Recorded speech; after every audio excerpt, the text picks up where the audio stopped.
from the love of liberty in the fires of hope and prayer. With boundless faith in our destiny, we solemnly declare. Side by side we stand, islands of the blue Caribbean Sea, this our native land. We pledge our lives to thee. Here every creed and race find an equal place, and may God bless our nation. Here every creed and race find an equal place,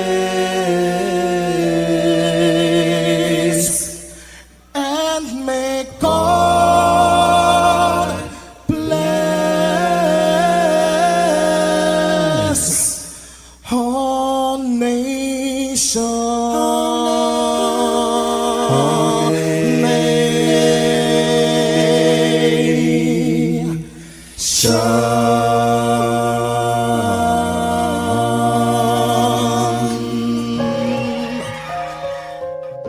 Heavenly Father, we come before you at the start of this new day, giving thanks for life, for health, and the opportunity to serve through this station. We ask for your divine presence to guide us in all we do. Bless this broadcast, that it may be a source of inspiration, joy, and unity to all who tune in.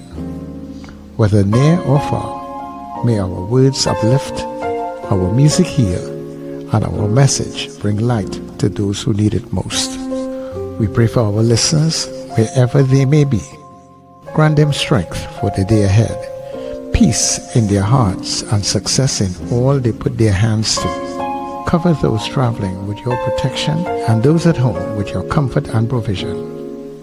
Lord, may everything we do bring honor to you and be a blessing to others.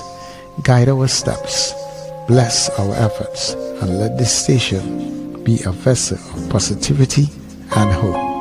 In your name we pray. Amen.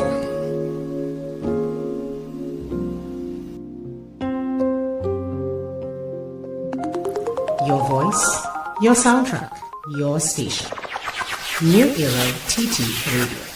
NETT Radio.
Watching your rotation. One thing I enjoy the most is watching that girl waistline. Wake up, rise up. It's the NETT Radio Breakfast Show. Bringing you the energy, music, and vibes to start your day right. I'll enjoy the jumping. I'll enjoy the waving. One thing I enjoy the most is watching woman sing again now, just like a vacation. Watching your rotation. One thing I enjoy the most is watching that girl waistline. When you see them girls start to whine, their waistline, you'll find me whining time after time, but I'd rather watch your behind. Hey, you're my baby. So Hey, everybody! fun to hold you. May try to Everybody, wake up, rise up! carnival come. Good morning, how well are people doing on the outside? Good to have you here Johnny jumping. for another day. Yeah, it is another beautiful day, and of course it is New Era TT Radio. Man, sing again now. Just NETT Radio, the heartbeat of the Caribbean, station. One thing I taking you above and beyond. Good looking Wednesday morning it is, I must say, yeah. be hypnotized. Oh, A little drizzly in some areas, but all in all, boy. Yeah. stand up. But whatever it is, we are thankful. So let me say good morning to Trinidad, good morning to Tobago, Might just good morning to our neighbors in the Caribbean and our friends who are streaming all around the globe. And trust me, that is a lot of people streaming all around the globe. see is you, baby. I'll enjoy the jumping. I'll enjoy Thank you very much for showing up. Thank you very much for being here on the breakfast show on NETT Radio. Yeah. like a vacation. Watching your rotation. As always, I want to say much thanks to the Heavenly Father bringing us together for another day. And all that we do, dear God, let it be a blessing on to you. People have your research, Charles. Happy am I to be in the space with you as always. Trust me, I'm very happy to be in the space with you. Hey, you a singer, some might want to know you. Might just want to hold you. Might try to control you. As we welcome everybody to Get Up and Go. Everybody, welcome to the breakfast show. Get up, it's the time to start the day. The breakfast show is here, we bring in the soca way. Yeah, yeah, yeah, yeah, yeah, yeah, yeah. Yeah, yeah, yeah, yeah, yeah, yeah, yeah. Wake up, it's a brand new dawn. The breakfast show got the vibes turned on. From Maracas Bay to the Savannah line. Let's start the day in Caribbean prime. Good vibes rolling through the air. The breakfast show, energy everywhere. We talk, we laugh, we make you think. Grab your double or your morning drink.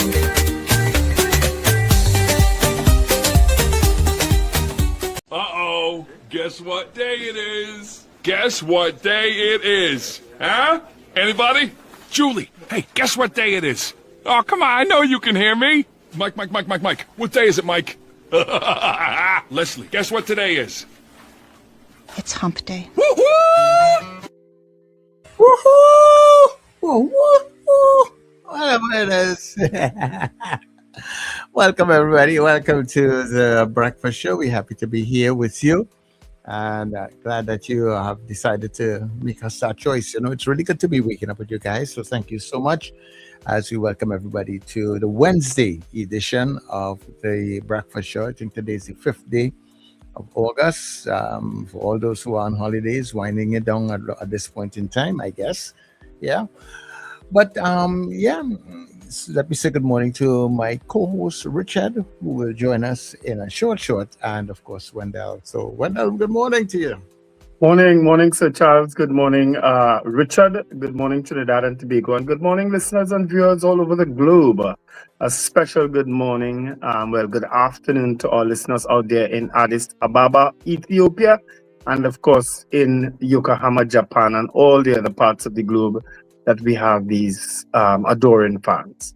All right, it's good to be here. It's good to be in the land of the living. Of course, we have.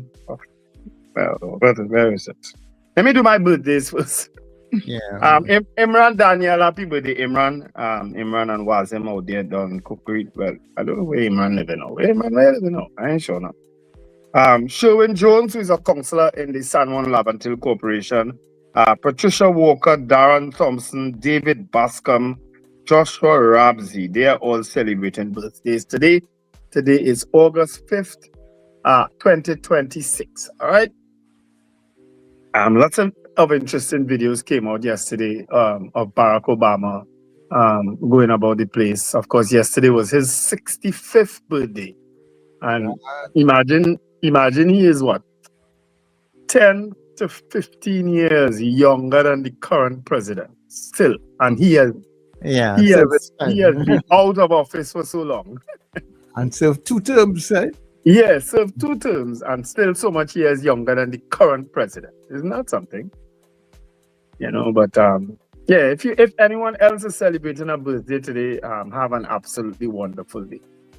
I saw some crazy stories coming out over the week. Well, I'll say is at 24 hours after the show is like all hell is break loose sometimes. Yeah, it's like a whole week just went. Yeah, there was a story of a man on a roof. I don't know if you saw that, dressed as the Grim Reaper. A 26-year-old man on the roof of the hospital. Was it the hospital here? The Port of Spain hospital? Serious? Yes. People started to post that, and I said, I'm wondering if that is here. Let me see. Chris Marcus post. Chris Marcus was the last person posted. A 26-year-old man sparked alarm after climbing onto a hospital roof carrying a large knife. He was dressed like the Grim Reaper. That happened yesterday. I don't know where. Which hospital is that, though? I don't know which hospital it is. They just posted it, but they didn't say which hospital. And then, of course, yesterday, Sir Charles, you may have followed this. The Martha Reeves presentation of the U.S. national anthem at a recent event that is raging on social media in terms of her performance. Martha Reeves is she's 80-something years old, singer, and she had the most horrible, they're recording it as the most horrible presentation of the United States anthem in history. Yeah, wow. In history. I haven't seen that. Yeah. I have not seen it. I listened to parts of it and I said, whoa, but apparently there was some issue with her backup singers and so on. So they're kind of getting into the story, and she is also making an excuse as to why she would have performed badly, but it was terrible. So that is also in the news. And of course, another part of the news is the proposal by the Minister of Homeland Security to use prisoners to do the work of CPEP. And I just said, okay. Yeah. I just shook my head. I saw a video of a man hung up on a fence. You saw that one? Oh yes, yeah, I saw that too. Like the man, saw that too. I don't know what went on there. I don't know if he just what does call that, impaled? I don't know if he was just stuck between it, because apparently he suffered an epileptic fit. Because I didn't see any blood. So if he was impaled, he'd have seen blood. Yeah. I think he just got stuck between the 2 bars. I think it's somewhere in Arima it happened, eh? I don't know where it happened, but I heard that the people in the video talking about the man dying and stuff. Because they said he was dead. Yeah, he was dead. So but what I'm looking at is that the way the fence is, it have the 2 tall pieces and a short piece in the center, and he is in the center. So I'm wondering if he's hooked up on that short piece of spike in the center there. Oh, okay. I didn't observe that. Yeah, I didn't observe that. Yeah, because the way this is wrought iron fence, right? And it have like 2 long pieces and a short piece, and there's have it pointed, so in case anybody right. So where he is, his head is in between the 2 long pieces, but it's also where one of the short pieces should be. And so I'm wondering, I wonder if the man commit suicide, or if he is trying to jump the fence and get hooked up on the fence. I just don't know. I think I read in one of the postings, because somebody was actually saying, you'll need to take down our post because it has to be very traumatic for family members to see a family member like that. Yeah. Because in one of them, his brother actually came and was going to move him, and they told him, no, you can't touch him. Yeah. The police will have to come first. But I read where it said that he may have suffered an epileptic fit. That's what I read in one of the stories. You know, because he was literally hooked up on the fence in the road. Yeah. He was on the roadside, you know. So, but apparently a lot of people knew him in what I was reading. I don't want to call his name, but because his name was also in the article. A lot of people knew him. So I guess, I don't know if mainstream news carried it last night. I didn't see it on mainstream news, but it was on social media. I saw it. Yeah, it was just one of those strange things. I tried all out to make sense of it. Even people who sent it to me, I'm asking them, well, what really going on here? And nobody was able to actually tell me what was going on. So I said, wow. But I know our people in the stream, somebody would have seen it. It was just one of those bizarre things that I saw. I'm trying to piece it together. I'm saying, but you know, because like sometimes I saw there a video there with a car hooked up in an area to another one. But how did this car get here? You know, that's if somebody actually take the car and just flip it up in the air and it just fall along in that space, you know. And so it's like, so this is what I saw, Sir Charles. I found it. They say his name is Colin. He had an episode of fits while walking, and he tried propping up himself, but his body got heavy, and he choked to death instead. That's what they're saying, and that's what somebody is saying in that particular article. It looks like one of those roads in Arima. I think it's in Arima. In Amarali Street. Where is that? Yeah, I think that's on Arima, yeah. Yeah, I think it's Arima, Malabar area or somewhere there. You know? Yeah, it's a sad thing. There was some other crazy stories, videos that came out. One of two, I don't know if it's two homeless people, but they were having a ball, they were humping. They came early.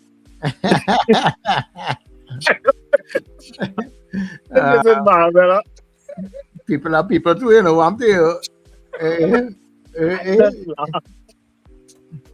People too. And then there was another one with a woman confronting her husband with this young lady on a galvanized fence in the bush, on a piece of galvanized tree on the ground in the bush. But that one had too much obscene. You can't play that one. We just get plenty of that these days. From service people to normal people. Oh God! But going out, they had double palm and all kind of thing. You go in the bush, you throw a piece of galvanized on the ground and go in the bush. No man. Howard Hernandez is saying it happened in Lawrence Park in Arima. That's where I think I know Amarali Street from. Thanks for that, Mr. Hernandez. Yeah, but apparently no foul play was involved. Okay. You know, I didn't really believe it was like a foul-based situation, but I'm just wondering, you know, because of the. But when you get a chance and you look back at it, look at the fence and the way it is, and you would see that he is in between. Where he is in is where the short piece is. So I'm wondering if like he hooked up on the fence and that short piece is up in his throat or something. Yeah. But yes, I've seen it. But the article basically, the story also said that, you know, the comment by somebody also said he tried propping himself up, but his body got heavy and he choked to death instead. So he may have actually choked on that shorter piece. I'm seeing it. I'm seeing it now. Yeah. Crazy. Morning, Richard. Morning, guys. Morning to listeners and viewers, and of course, morning to Wendell and Sir Giles. What is going on here with Richard this morning? I am echoing to Richard. Yeah, I'm echoing when I'm speaking now. I'm not hearing any echo though. Yeah. So Charles, are you hearing any echo? I'm hearing it all of a sudden as Richard came in. Yeah, as soon as Richard came. But I'm not hearing it on my side at all. Okay. On my side, it's normal. Is it still echoing? Yes, it is. Well, that's weird because I'm not hearing it here. You have on a microphone or you have an extra speaker or something there? No. Why would I do anything differently? I don't know. You may not have deliberately done it. Yeah. Let me come back out. Let me come back out and come back in. Mm-hmm. Yeah. All right. So as soon as he gone out, the echoing stopped. So it's something with his his device. We've been having so much problems on the platform too, and we've been trying to sort it out with the company, you know. But they're real slow to respond to stuff. They're really slow to respond to stuff. Yeah. All right. What else is happening lots is happening in the news today. We will poll the issue of the police posts that they have proposed to put 30 police posts. And strange enough, and I said this when I first read it, that only 2 to me down in the west and I don't understand how they arrived at those locations though. But a lot of people interviewed didn't have a problem with it, but said it really should be more into the communities. Because when you put them out, when you put a police post out by Eddie Hardgrong in Tunapuna, how is that helping the actual Tunapuna area where we know it has real problems? You know what I mean? When you put it on the Lady Young Road by the lookout, how is that going to help that specific area of Mova Lavantil? You know, so that's what I guess. I don't know how they arrive at it. Maybe it's one of these days they'll explain. But generally, the logistics of it is what is going to be interesting, you know, as to where and why they're putting them in those areas. Richard, you're back. Let's see. Are we hearing you know? I'm still echoing. As he came back in, I'm still echoing. Are you hearing me echoing still? You're not echoing. I'm the one who's echoing. Yeah. Oh, I'm not hearing any echo from you on my side. Yeah. Okay. Are the listeners hearing the echoing? That'll be interesting to find out. Yeah, because we are hearing it. Yep. Dean Allen is saying, yep. Hi everyone. Echo. Yes, they are hearing it because I'm hearing it on YouTube. Yeah. If you, Richard, it stopped. It just stopped. So I'm not hearing any echoing anymore and you're there. Is it because you silence your mic? Put back on your mic. It has to be because I silenced my mic. It's when the mic is on. It's when your mic is on.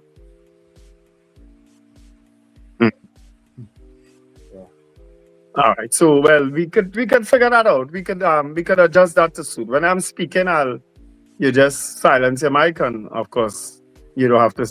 When you're ready to put it on and talk, I will hush. So I'll hush now. Talk.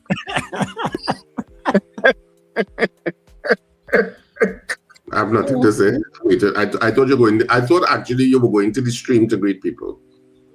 No, we have to do good news. We have to do good news. So Charles, go ahead and do the good news. Then we'll greet the people in the stream, and then we will adjust to suit people. Don't worry. We're here for you. All right. Okay. Good news.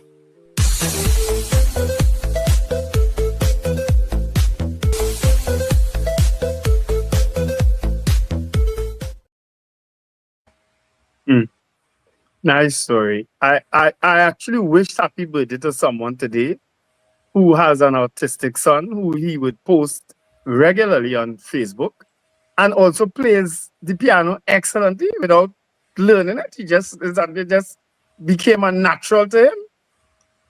You know? Autistic children are special children. Most, if not all, super talented. You know? Anyway, let's greet the folks in the chat. So if you don't hear from Richard during this time, I will allow him to say his special good mornings to his special people. Kenny in Harlem came in at 12:02. Valerie Mendoza, that's Miss Davide, also at 12:37. Margaret Thomas, Sis Super Trinman, here we go again. It's hump day. Faraya Hayatali, good morning. Eunice Dublin, Apollonus, Odell Guy and Grandy Maria Celia, also greeting Suzanne, Suzette, Miss Jackman, Maria H, Miss Gemma, and Miss Butte. John Cato is saying good morning to the NETT show. Pamela O'Connor, Diane Payne, Marcia Rock, Felix Kazo, happy hump day. Anthony Miguel, Marlon Motley. Good morning, Marlon. Robert Taylor out there in Fernandina Beach. Stephanie Santana, Hill Bench, Hillary Benjamin, Bernadette and Alicia Yates, Prabha Ramdial, Kurt Hope in Nashville, Tennessee, Ian Stewart, Michael Eastman, Carla Hercules, Boy Bidesi and Debe, Suzanne Jessup, also greeting the whole group, Pamela Grimshaw. Come on, people, this is the last week before the boat ride. Get your tickets early. Thanks, Suzanne, for that advertisement. Wayne Ramsey, a.k.a. Rango, and look, Jerry Vera coming right after. Greetings, guys. Have a good show. And Rango, have a blessed day, my brother. Two of them, we go way back. Ann Noel, Yvette Scipio, Stephanie Santana. I look forward to you guys on the morning. Thank you, Stephanie. Chef Joanne Joseph, grateful to be alive and kicking in Brooklyn, New York. It's going to be a great day. What's the weather like? Brooklyn is preparing for Labor Day sooner. Lester Cragwell, Gavin Frank, Stellar Services, Robert Allen, Brent Hackshaw, Alistair Hart. Good morning, guys. Wendell, you all should try to interview Rambles. Does he do interviews? You know, we have a caller who calls here every now and then. He's very articulate and very knowledgeable and very well researched. He calls sometimes. He used to call on the other show. And I remember he used to, the third cog in the co-host always used to have a kind of issue with him. I swear sometimes he's rambles. Arlene Lewis, good morning, everyone. It's hump day. Helen Prescott, Howard Hernandez. It happened in Lawrence Park. Thanks, Mr. Hernandez. Melchizedek, guys, Amarali Street is after Polo. Thank you for that. Debbie Modest, Nadia Stephen, Philomena Ali, Julia Samantha, Dean Allen, Joyce Phillip. So these are the people who confirming about the echo. Sherelle Ghani, still echoing. That's a new name. I don't remember seeing that name before. Wendy Ann James, it stopped now. Well, it's only stopped when Richard Mike is off. So we'll adjust the suit. Pamela, David West, Jude Kofi is now 14 and plays with some of the piano greats. I follow his life. He is amazing. Great video. Thanks, David. Robert Harper out there in St. Anne's. Jason Samuel, 3 reasons for introducing the Army. Police security posts. 1, increase security visibility. 2, deter criminal activity. 3, improve response time according to Wayne Search. Yeah, okay. Marlon Motley, excellent good news. Wendy Ann James, all right, a lot of people are greeting the good news now. Helen Prescott, yes, really special, beautiful children. John Cato, nice story. I agree the pigmentation is noteworthy. Robert Harper says, happy 40th birthday to his baby sister, Kimberly. Sending love from the Harpers. Happy birthday, Kimberly, from your brother, Robert, and of course, from us on the Breakfast Show. Ron DeSantis, great video. We have had many Judes in TNT. We call them Panis. Panis are autistic? Okay, I don't think so, Ron. Dean Allen, that piano is $101,645.78, TT. Dean, you do your research, boy. Arlene Wendell, the head of SSA, a woman. Is that a question? As far as I saw a woman name come up, and then somebody corrected me and said, no, it's a gentleman. I called his name one of these mornings. Good morning, guys, from Yokohama, Japan. And of course, CJ is sending love and positive vibes. Just as a quick note to you all, let me just read this before Sir Charles finishes his other greetings.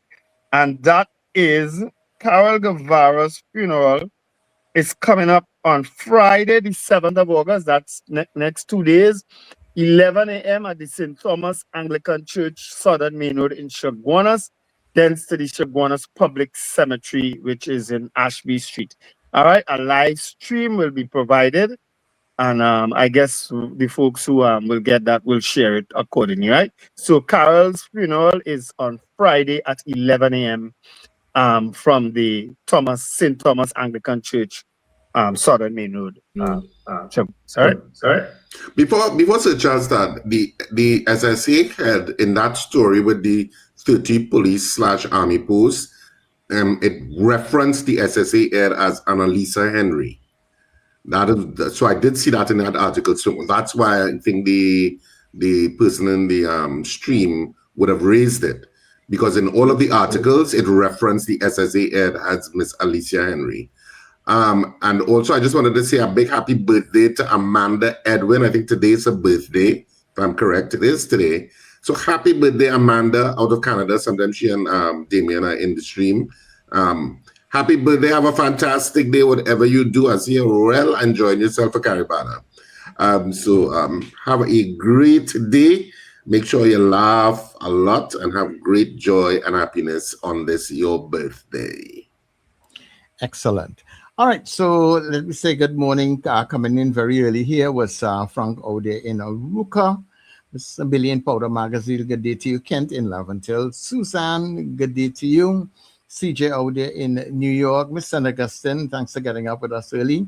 Fifi Ode in Addis Ababa. Carlin and Kelly coming out of Carenage. Captain Ron in Orlando. Archbishop Ashton Clark in Canada. Rena Boodoo Jennings, good day to you. Have a good one. Mr. Beeps in Pity Valley. Peter Wilson, all there in St. James. And Marva, who's now typing. So thank you very much for being with us, everybody. And stay with us here on the Breakfast Show. When we come back from our first break, we'll see what's happening in the newspapers, what's trending. It's now 24 minutes before the hour of 7 o'clock. All aboard! Calling all you NETT Radio listeners and fans. It's time to pack your cooler, gather your crews. Join us on NETT Radio. NETT Radio Halloween Cooler Crew in red, white, and black. On board the luxurious Island Royalty, Saturday, 15th of August. Boarding at 7 p.m. from Hardcuts Shagaramas. We sail at 8 p.m. sharp. Enjoy great music all night long from your favorite NETT DJs: Sir Charles, CJ, Mr. Flavor, Doc International, RJ, and Fluffman. Tell you you's a big dancer. Come show Early bird tickets are just $200 after $250. Get your tickets now at Crosby in St. James, Rumba, St. James, Bobby's Bar in Kure, Bats International in Arima, K Square Fashions at C3 Center, West Mall, and Eastgate Small, and all NETT DJs. No glass bottles allowed. Bring your coolers, bring your crews, and let's celebrate together. NETT Radio, Halloween Cooler Crew, Saturday, August the 15th, aboard the Island Royalty. For information, call 638-2609 or 497-7173. Halloween on the sea.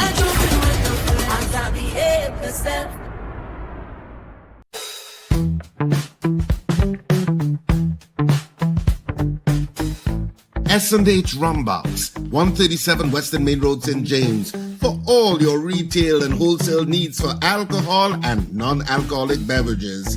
Call us at 686-0599 or visit us at 137 Western Main Road, St. James. S&H Rumbox, drinking out of the box.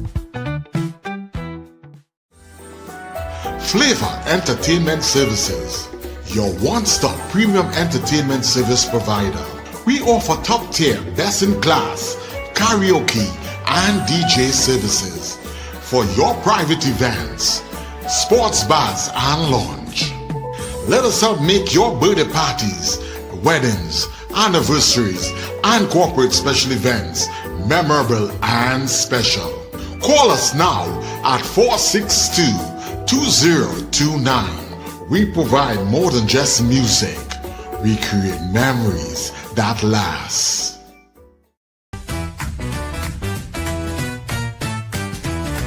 Advertise with us on New Era TT Radio, the fastest growing streaming platform for talk in Trinidad and Tobago. Audio and video ads welcome. Elevate your brand with us. Connect with us at newerattradio@yahoo.com or call us at 299-5156. Now what are you waiting for?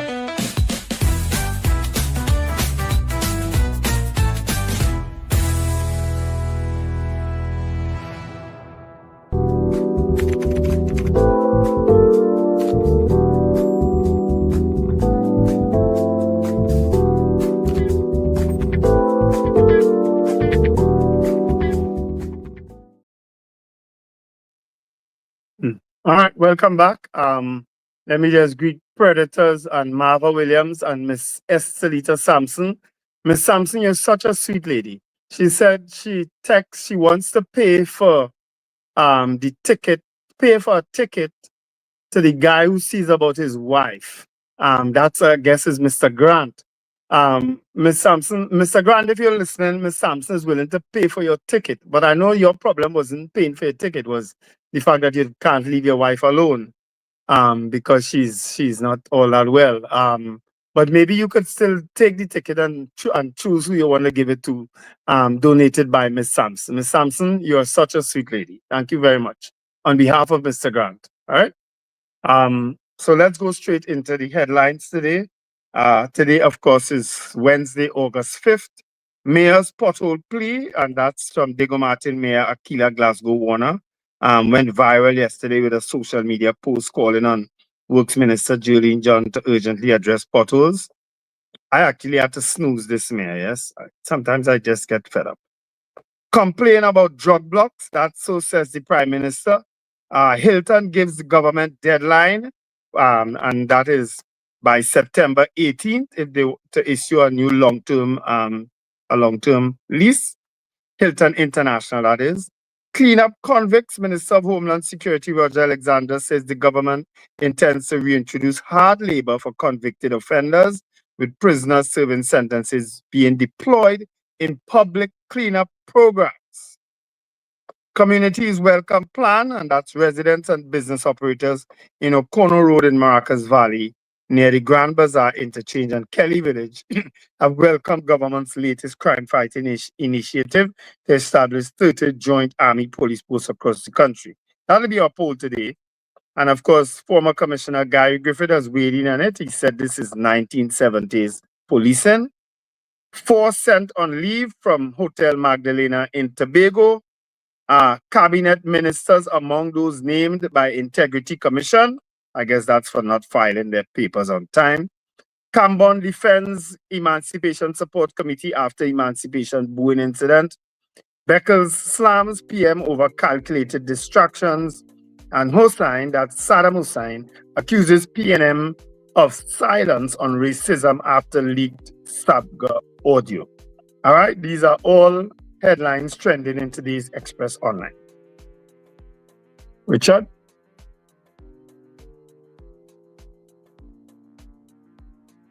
Richard? Hey. Silence the headphones on. He's reading something. We've seen him reading something, but like he's not hearing. Yeah, unmute him. All right. So let me go to the Guardian then. Richard, are you hearing us? No, he's not here. He's not here. Let me go. Let me do the Guardian. The Guardian headlines today: Hilton warns of September 18 exit as lease agreement yet to be finalized. Back to hard labor, convicted inmates to clean up public spaces. Pamela Beckles clash over joint police army post.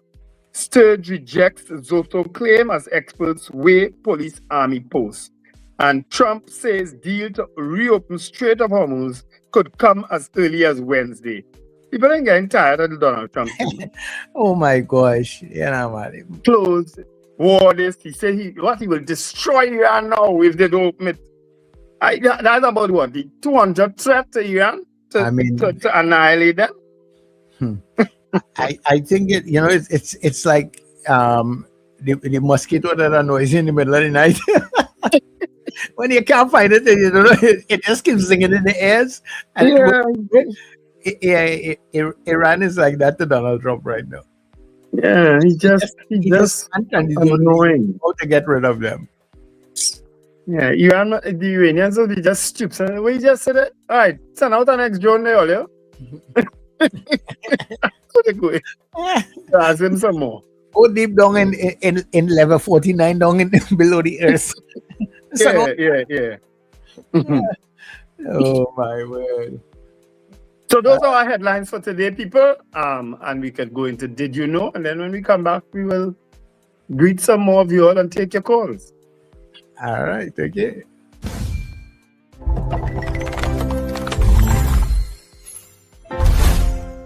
She died listening to a song written just for her, by her best friend.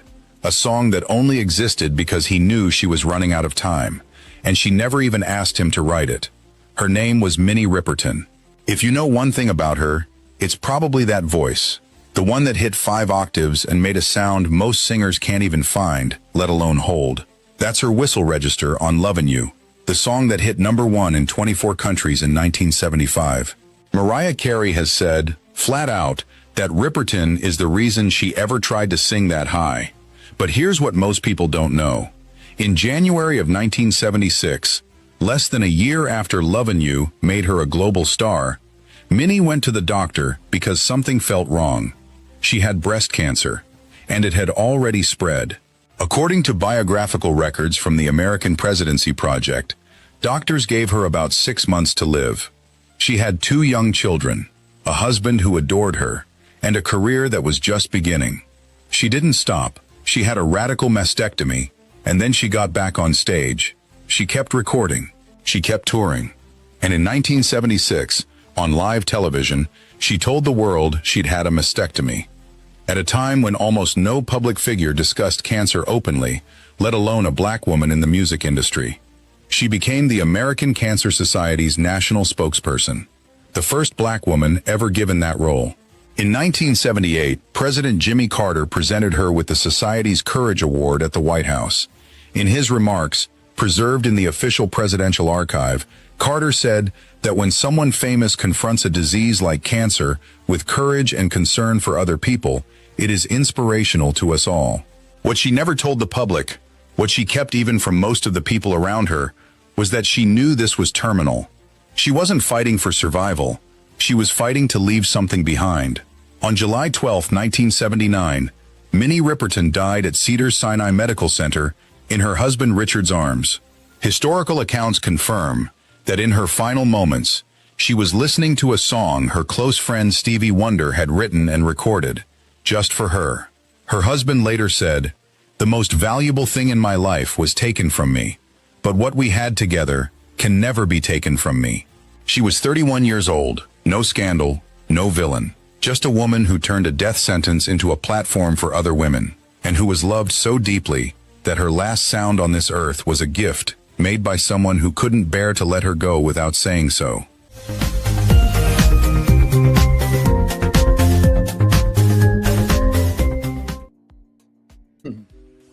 What a thing. 31 years old, you know. I actually thought Minnie Riperton was actually older than that. when, you know. Yeah. It's only recently when I saw that video, 31 years old when she passed. Wow. Yeah. All right.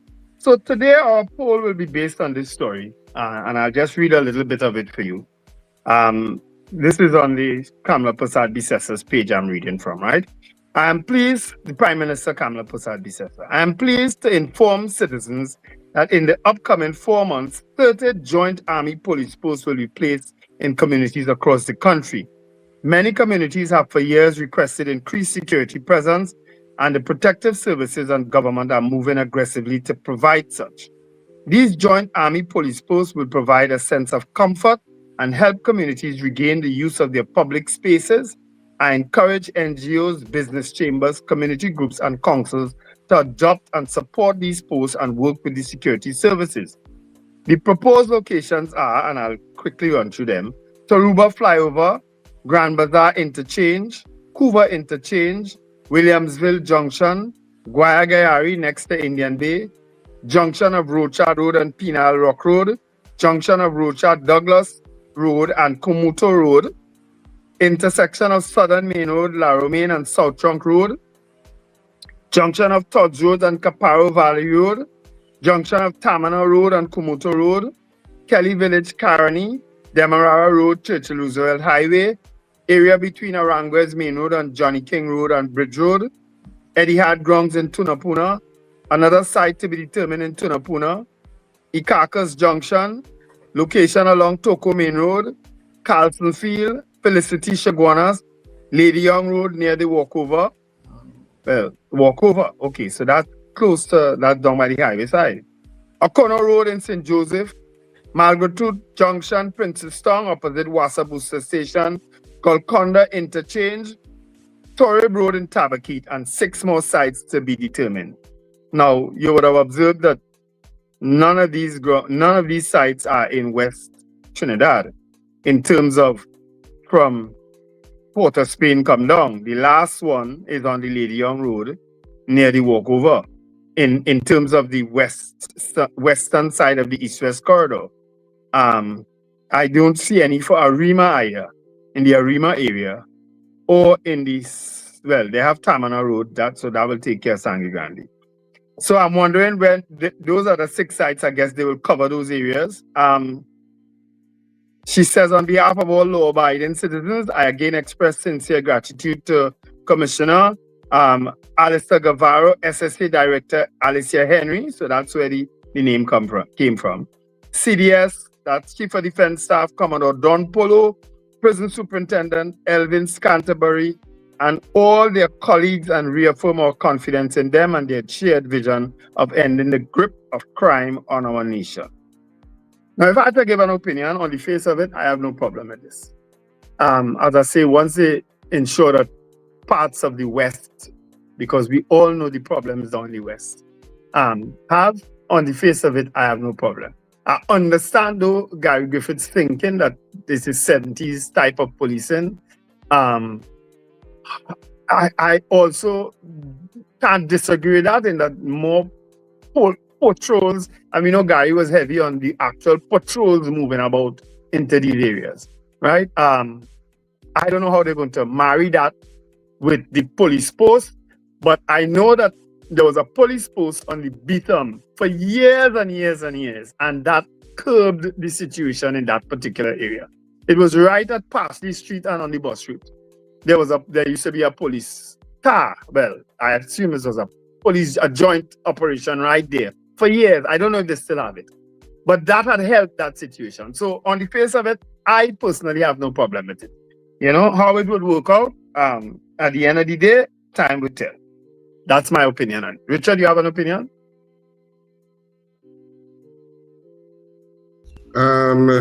Wait, am I clear to you?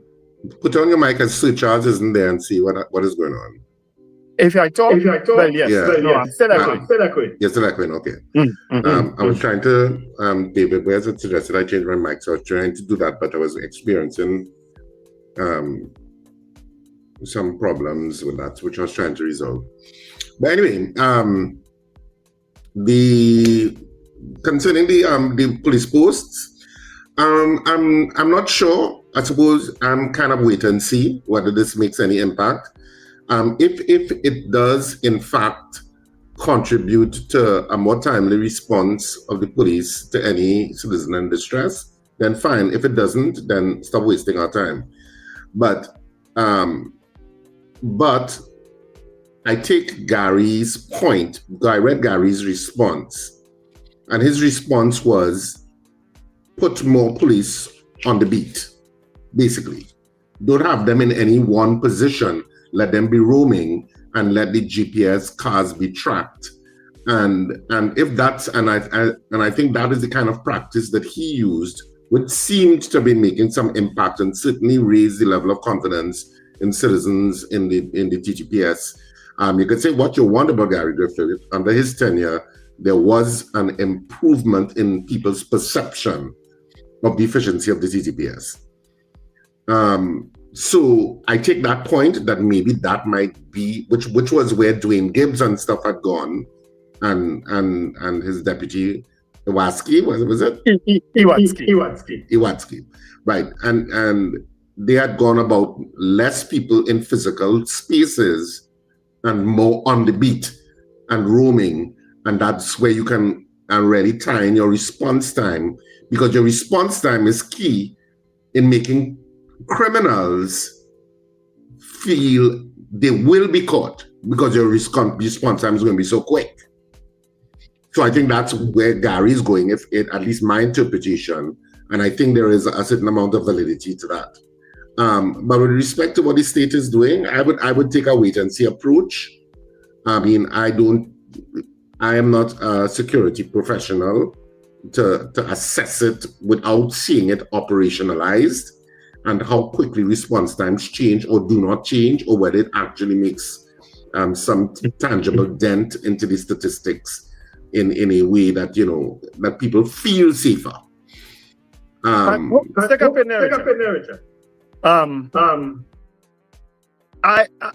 happy Black Leo put, because I was going down that road just now. Are these police posts, these joint army police patrols now, right? Police posts, will they be outfitted with body cameras? Because to me, at the end of the day, what is the point having all these police, all these army, all these people out there to interact with the public, because they are going to be interacting now more closely with the public, because people are going to go to them if they're in distress, or people are going to go to them for any sort of advice or anything. So will they be wearing body cameras? Because if police and them not wearing body cameras, then we are wasting time.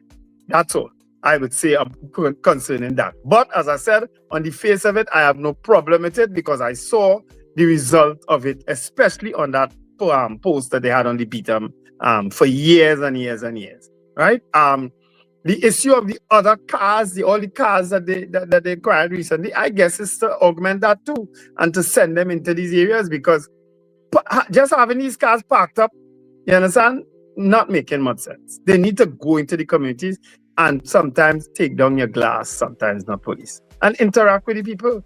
You know what I mean? Those are my comments on that. All right, so people, guess what? You can call us now at 281-1315 or 299-5156, right? If you would like to share your thoughts with us on the things that we've been talking about, you can do so now. So the lines are open to you just before we get to it. Therefore, or the reformist TT, my goodness. Look at your comments. That's it. All right, definitely Wendell is on to something. I don't know what is something. The last comment on the chat. Is the greetings. I must say I agree with the joint patrol. It's years I was telling the PNM, bring out the army too. They only eat on Tutsin. Oh my word. Hey. Caller, good morning. Yes. Caller, good morning. Oh yeah, man, Norfolk, Virginia, front and center. Yeah, I should have put the word like in my comment, Wendell. So thanks for bringing that to my attention. I didn't mean that every panis, panis are two-stick, but because I have a nephew who is just that much. But when we did gigs and we go DJing and stuff, right? When we went a little break, we put him on those turntables, man. Hey, party mashup, incredible. Oh yeah, but I meant that panis of the past and maybe some of the present, all playing by ear, and they could play Tchaikovsky, they could play Mozart, or whatever the case may be, and it was all by ear. But imagine, just like Jude, if they get music lessons and stuff, and learn to read music, only I guess the trained ear will know, can tell something in compositions. The average ear, it may pass us, but that's what I meant. I didn't mean that they were, all acoustic. So just no problem. Okay. Yeah. I have to tell you all that joint patrols also too is a feature in some countries abroad, especially going through Africa. Every now and then you'll meet a post on those long stretches of road, you'll meet a post with, well, you see different types of officers. You understand? And they would stop you, or they may not. You understand? That is a feature of some parts of Africa. I have to tell you all that. Mm-hmm. I was reading up on it, and also there are some parts, even in the Caribbean, because they talk about Jamaica, Barbados, and the Bahamas that have the same type of joint patrols. Yeah. Caller, good morning. And bless good morning to you, Sir Charles, Richard, and Wendell. All people, all places with crack problems. Yes, I'm glad they have the different posts, but I hope they collab with the community police also. Because even though you have a post, they should also have community police and also clubs to these different places, because Diego Martin have a police youth club and they're doing very good. We don't have community police there, you know. Is that all collaboration with everything, because at the end of the day, crime right now it is really extremely high. So I'm welcoming the post. I just hope that everything work out how it's supposed to work out to the best. You know, anything that the government doing right now, we're not banging the government. It's just that when you're doing nonsense, we let you know, and you have to accept that people are talking out and letting you know the nonsense that you're not doing. And when you're doing good, we'll let you know also. And this is one of the initiatives that they're doing right now. And I am support. I said, yes, do that, and along with the community police also. Because if you notice these different posts that I'm hearing, we are hearing on the highway and all kind of thing. At the end of the day, nothing wrong with that, but at least try and focus with the different community, because we have to drive in and see what's going on also. Okay. Yeah. All right. Thank you. But I don't think we have anything called community police again. It's just police. No. Some go into the community, some don't, but I don't think we have any difference. Lester Cragwell, I think you have a good point there. Said Gary Griffith's measure of success in policing had a lot to do with the trust and confidence the public had in him. You could have texted Gary and he would respond. He got first-hand info from citizens. That is absolutely true. Yeah, Mr. Bailey, good morning. Yeah, good morning to the breakfast show. I want to say yes, I support that initiative by the minister, the Homeland Security Minister, both initiatives, one with the prisoners and this one here, where they roll out at the 30 police post. I remember as a young soldier, speaking from somebody who wasn't the thing. I remember as a young soldier, all in around 1981, I joined in 1979, so 2 years after. I remember going on a similar thing, having a police post at Mova Junction there, where we know that we will be selling the bubbles and things. That area they set up a tent, the defense force, and police was there with us. And we said, go. So one of the concerns some of the people have is going into the community with patrols and things. That is to be done from there. So they have the static thing there, and in the night we go out, and the day we go out and patrol too. So I think that part of it, where some people with some concerns, I think that the Eddie had gone yesterday, they was interviewing some of the people who run in and walk in there, and that will be addressed that way. But I think that is a good initiative, having police and soldiers in your place, where these people boldly coming out with the AR-15 and just killing anybody. Anyway, we see it with the gas station just about a few weeks ago. We saw it in Diego Martin in some place too. So, and one of the concerns I know they have about 6 or 8 more to roll out, is consider down in Diego Martin. They have some very violent people down in that area there who want to continue to run havoc on the place. So I want to tell them, well done. In terms of the prisoners, I know the logistics have to be looked into. As the head of the Prison Association, Mr. Gordon, made some very good points. We have some people who will be too elderly to sit out there, and they have to sit. We will deal with all these things, but we will get it. Yeah. Everybody, people, to go out and do what they have to do. Thank you. Thanks very much. Put one on Piccadilly Greens, put one on the Mokorapo foreshore, put one a couple down in Diego Martin. I'm as I said, I generally have no problem with it. Chris too said, I observed your comment and I avoided saying that. Trust me, because I have experienced that myself in Senegal and in Ghana. You pointed to Nigeria, well, but it's not as common as as people make it out to be. Yeah, they don't all do it, right? All right, Paul, and we're going to the news window. All right. See, sorry. Our poll today is: do you support the government's proposal to establish 30 police posts? If you're voting yes, you're voting 1. If you're voting no, you're voting 2. All right? That's our poll for today, people. Let's get plenty votes on it.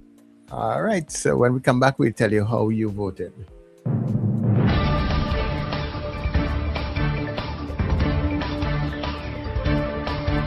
The news you need, the clarity you deserve. Local, regional, global. This is NETT Radio News Now. This is News Now on NETT Radio and Guile TV. I am Derek McMillan. Thank you for joining us. Prime Minister Kamla Prasad Bisesar has announced that 30 joint Army police posts will be established across Trinidad and Tobago over the next 4 months as part of an expanded anti-crime strategy. The initiative comes ahead of the scheduled end of the state of emergency on September 17th and is intended to increase the visibility of security forces in communities and at key intersections and highways.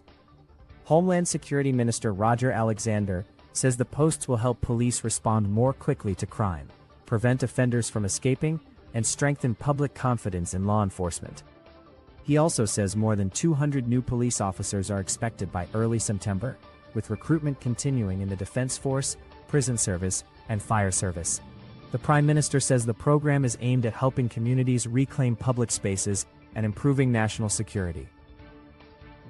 Homeland Security Minister Roger Alexander says government plans to deploy prison inmates sentenced to hard labor to help maintain public spaces, while a replacement for CPEP is being rolled out. Speaking during a visit to the National Program for the Upkeep of Public Spaces in Tunapuna, Alexander said convicted inmates would assist with cutting grass, cleaning communities, and maintaining public areas. He said the move would help address the backlog of overgrown public spaces while CPEP remains suspended because of ongoing legal matters. Alexander also argued that keeping communities clean is part of crime prevention, saying overgrown areas can provide cover for criminals. The minister added that the initiative would also support inmate rehabilitation by giving prisoners an opportunity to work and prepare for reintegration into society. Opposition leader Penelope Beckles is calling on Prime Minister Kamla Prasad Bisesar to provide greater accountability and transparency, accusing the government of avoiding scrutiny by failing to hold post-cabinet media briefings for the past 12 weeks. In a Facebook post, Beckles said several major issues remain unanswered, including government procurement, job losses, the economy, the state of emergency, passport shortages, water supply, garbage collection, and energy and foreign affairs policies. She also pointed to Central Statistical Office figures showing employment fell by 5,900 jobs in the first quarter of 2026, while the unemployment rate increased from 4.3% to 5.4%. Beckles urged the Prime Minister to face the media and address the concerns affecting the country, rather than, she claimed, creating distractions. Freedom Project Director Shabaka Kambon has defended the Emancipation Support Committee, following the booing heard after it was announced that Prime Minister Kamla Prasad Bisesar would not attend Saturday's African Emancipation Day celebrations. Speaking on TV6's Morning Edition, Kambon said the committee did not encourage the reaction, noting that emancipation celebrations have often reflected public sentiment toward whichever government is in office. He said previous prime ministers have also been booed or heckled. Kambon stressed that the committee has consistently urged patrons not to use the event as a platform for political protest, and said organizers work to maintain the celebrations as a politically neutral space focused on the history and significance of emancipation. He also encouraged the Prime Minister to review footage of the event, saying it would show how organizers responded to the heckling. Trade unions and economists are urging urgent action after official figures show Trinidad and Tobago lost nearly 6,000 jobs in the first quarter of 2026. The Central Statistical Office reported employment fell by 5,900 between January and March, while unemployment rose to 5.4%. Trade union leaders Michael Anisette and Joanne O'Gear warned the impact goes beyond the labor market, affecting families, businesses, and the wider economy. They called for a national strategy to create sustainable jobs and protect workers. Economist Dr. Marlene Atzes said every job loss places added pressure on households and highlighted recent business closures as signs of broader economic challenges. Economist Dr. Ronald Ramkissoon urged caution, saying one quarter does not establish a long-term trend, but stressed that future policies should focus on creating jobs across multiple sectors rather than relying on the energy industry alone. Finally, oil prices have fallen to a 3-week low after senior U.S. officials said progress has been made in talks aimed at reopening the Strait of Hormuz, a key global shipping route. Brent crude dropped almost 5% to below $80 a barrel, while U.S. crude also declined on hopes that oil shipments could resume soon. U.S. Secretary of State Marco Rubio and Treasury Secretary Scott Bessent said negotiations were advancing, although no final agreement has been reached. Iran, however, says it is not negotiating directly with the United States, but is holding discussions with mediator Oman. The Strait of Hormuz carries about 1/5 of the world's oil and gas supplies, and disruptions there have driven up fuel prices worldwide. Analysts warn the situation remains fragile, despite the latest signs of diplomatic progress. And that is NETT Radio News at this time. That was news now. Stay informed with New Era TT Radio. NETT Radio.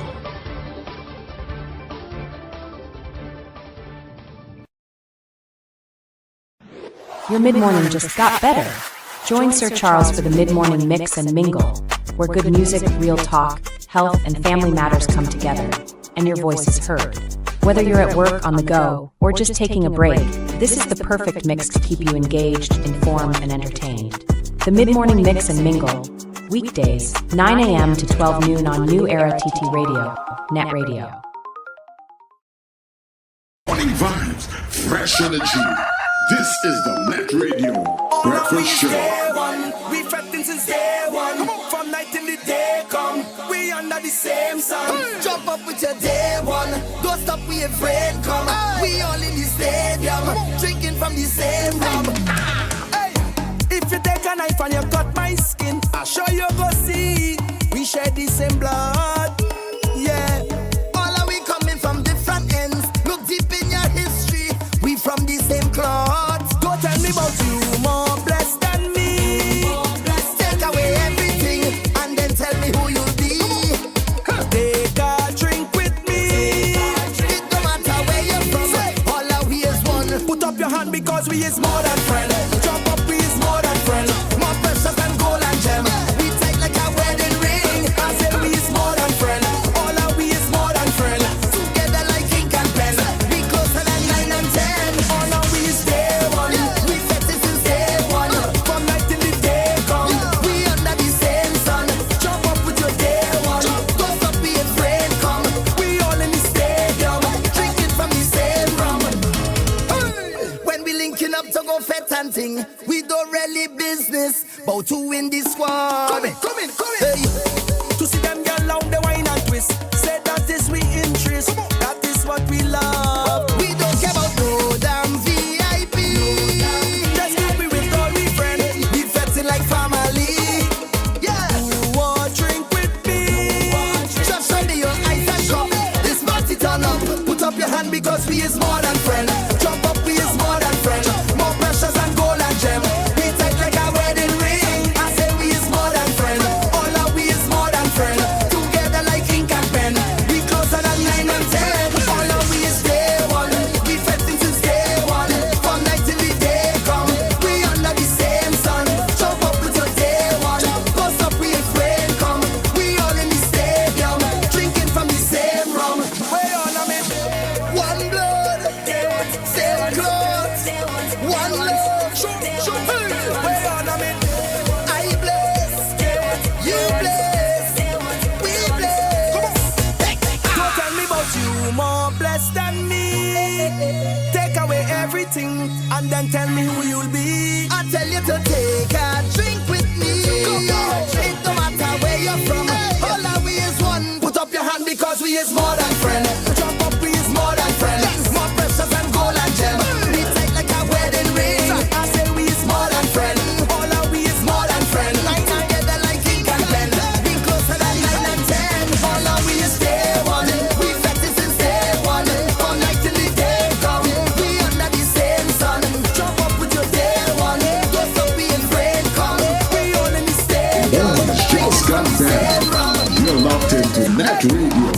Breakfast Show, fueling your day with the best music and real talk.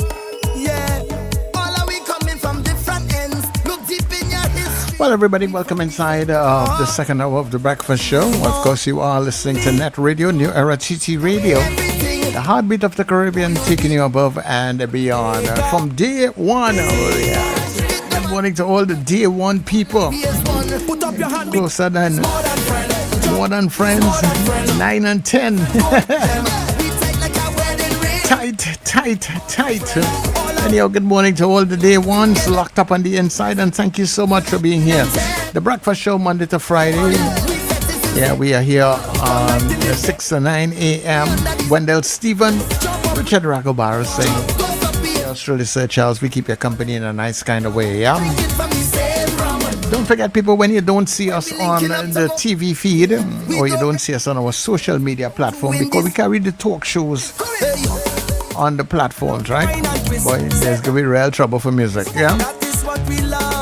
You can get us on nettradiott.com. That's NETT radiott.com.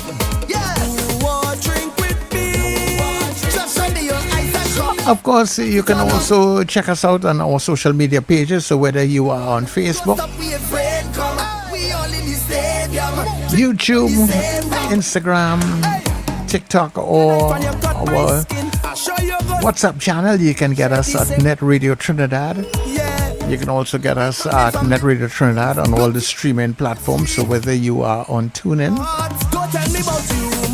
Online Radio Box, Simple Radio, My Tuner, Radio Garden. I know it's trying to remember one of them. NETT Radio Trinidad. It's simple branding. You don't have to look for it in any other form, and you will be able to get us there, right? Give our Alexa and all of your smart devices that command: play NETT Radio Trinidad or play NETT Radio Trinidad. Don't forget, we have our Color Week cruise that is coming up, people. Yeah, that's next week. Yeah, we're already here. All right, just a few more days. If you haven't gotten your ticket, get your ticket now. Okay, yeah. And even if you are not a party person anymore, you know, we got no people in church, people doing different things, people ain't able to cruise thing anymore. You know, that's all right. Still purchase a ticket, right? Support something, support us. Your support is needed, right? Anyway, our morning poll is up.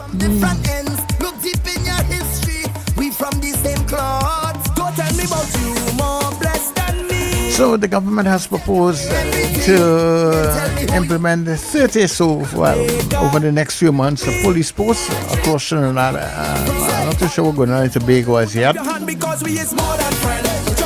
But do you support that initiative, right? If you're supporting it,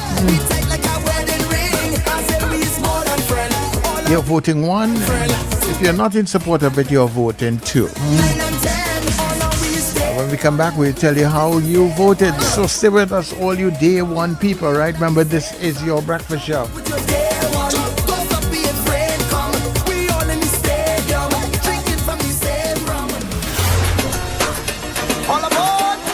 Calling all you NETT Radio listeners and fans. It's time to pack your cooler, gather your crews. Join us on NETT Radio. NETT Radio. Color Week. Cooler Crew in red, white, and black. On board the luxurious Island Royalty, Saturday, 15th of August, boarding at 7 p.m. from Hardcuts Shagaramas. We sail at 8 p.m. sharp. Enjoy great music all night long from your favorite NETT DJs: Sir Charles, CJ, Mr. Flavor, Doc International, RJ, and Fluffman. Tell you you's a big dancer. Come show Early bird tickets are just $200. After $250. Get your tickets now at Crosby in St. James, Rumba, St. James, Bobby's Bar in Crep, Pat's Fashions International in Arima, K-Square Fashions at C3 Center, West Mall and Eastgate Mall, and all net DJs. No glass bottles allowed. Bring your coolers, bring your crews, and let's celebrate together. Net Radio, Halloween, Hula Cruise. Saturday, August the 15th, aboard the Island Royalty. For information, call 638-2609 or 497-7173. Halloween on the sea.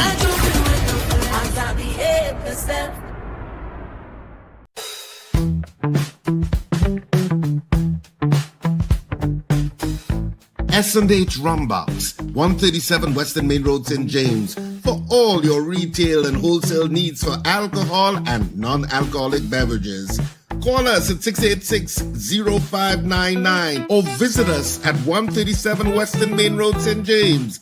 S&H Rumbox, drinking out of the box. Flavor Entertainment Services, your one-stop premium entertainment service provider. We offer top-tier, best-in-class karaoke and DJ services for your private events, sports bars and lounge. Let us help make your birthday parties, weddings, anniversaries, and corporate special events memorable and special. Call us now at 462-2029. We provide more than just music. We create memories that last.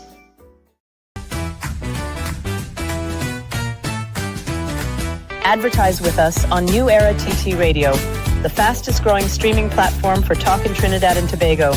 Audio and video ads welcome. Elevate your brand with us. Connect with us at newerattradio@yahoo.com or call us at 299-5156. Now what are you waiting for?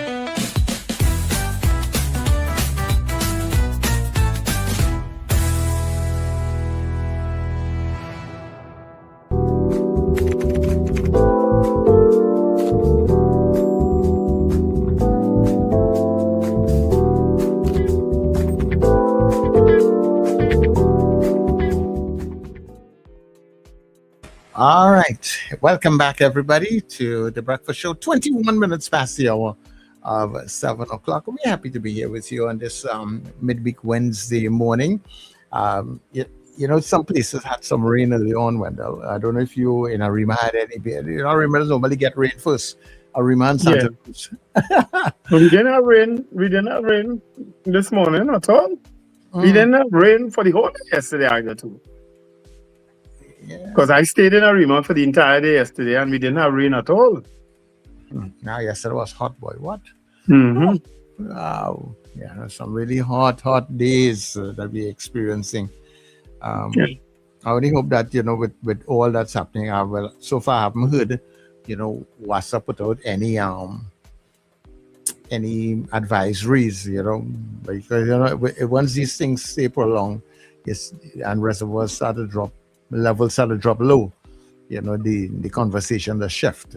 So Charles, the amount of people having water problem now, what advisory they could possibly put out? Everywhere, plenty places have water problems now. Well, we in Arima here, we are accustomed to it. Yeah. You understand? Which is why I don't think there's a person living in Arima who does not have a water tank. I doubt. Yeah. That was a good business to go into also, water tank business. No, and I think government inefficiencies, people, over the years is what has made multi-billion dollar companies in this country. People with water, people who selling water, all those different kinds of things, you know. Yeah. Anyway, I had some very, very informed and good comments on the chat this morning concerning this police post. I can't read all, you know, but a lot of people have commented on it. And very, very informed comments and very, very valid comments. And especially comment, because quite a few people made this one, concerning going to a police post to make a report. How does that work? They said, based on their experiences in the past with police posts, they don't take reports at those police posts. They send you back to a station. So maybe that has to be a consideration, that they will take a police report at the police post, because I think in most cases it's they have a desk and so on. I think I don't know if they're all going to be with these trailers. I doubt very much. I don't think they have that many trailers in this space. So I don't know if some of them going to just be under a tent with some sandbags, because that's a feature of police posts too, sandbags. You understand? I really don't know how it's going to work. Yeah, well, I suppose where there are open areas or larger spaces, like as Mr. Billy is talking about by Mover Junction and Eddie Hart Ground and stuff, you find that they may probably use those tents and stuff. And some of the other places along the highway and stuff, you might get those mobile.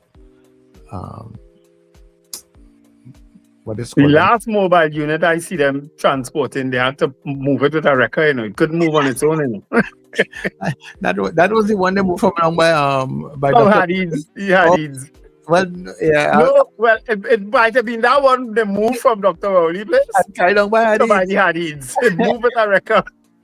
Yeah, because the one that they had done by Dr. Rowley was oh my word, deplorable. It was a mess. Yeah, it was shameful actually. Yeah. To know that, but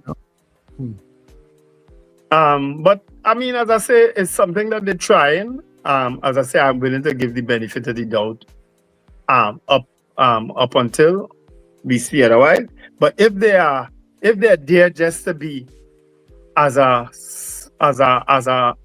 presence in the community, I don't know how that will help.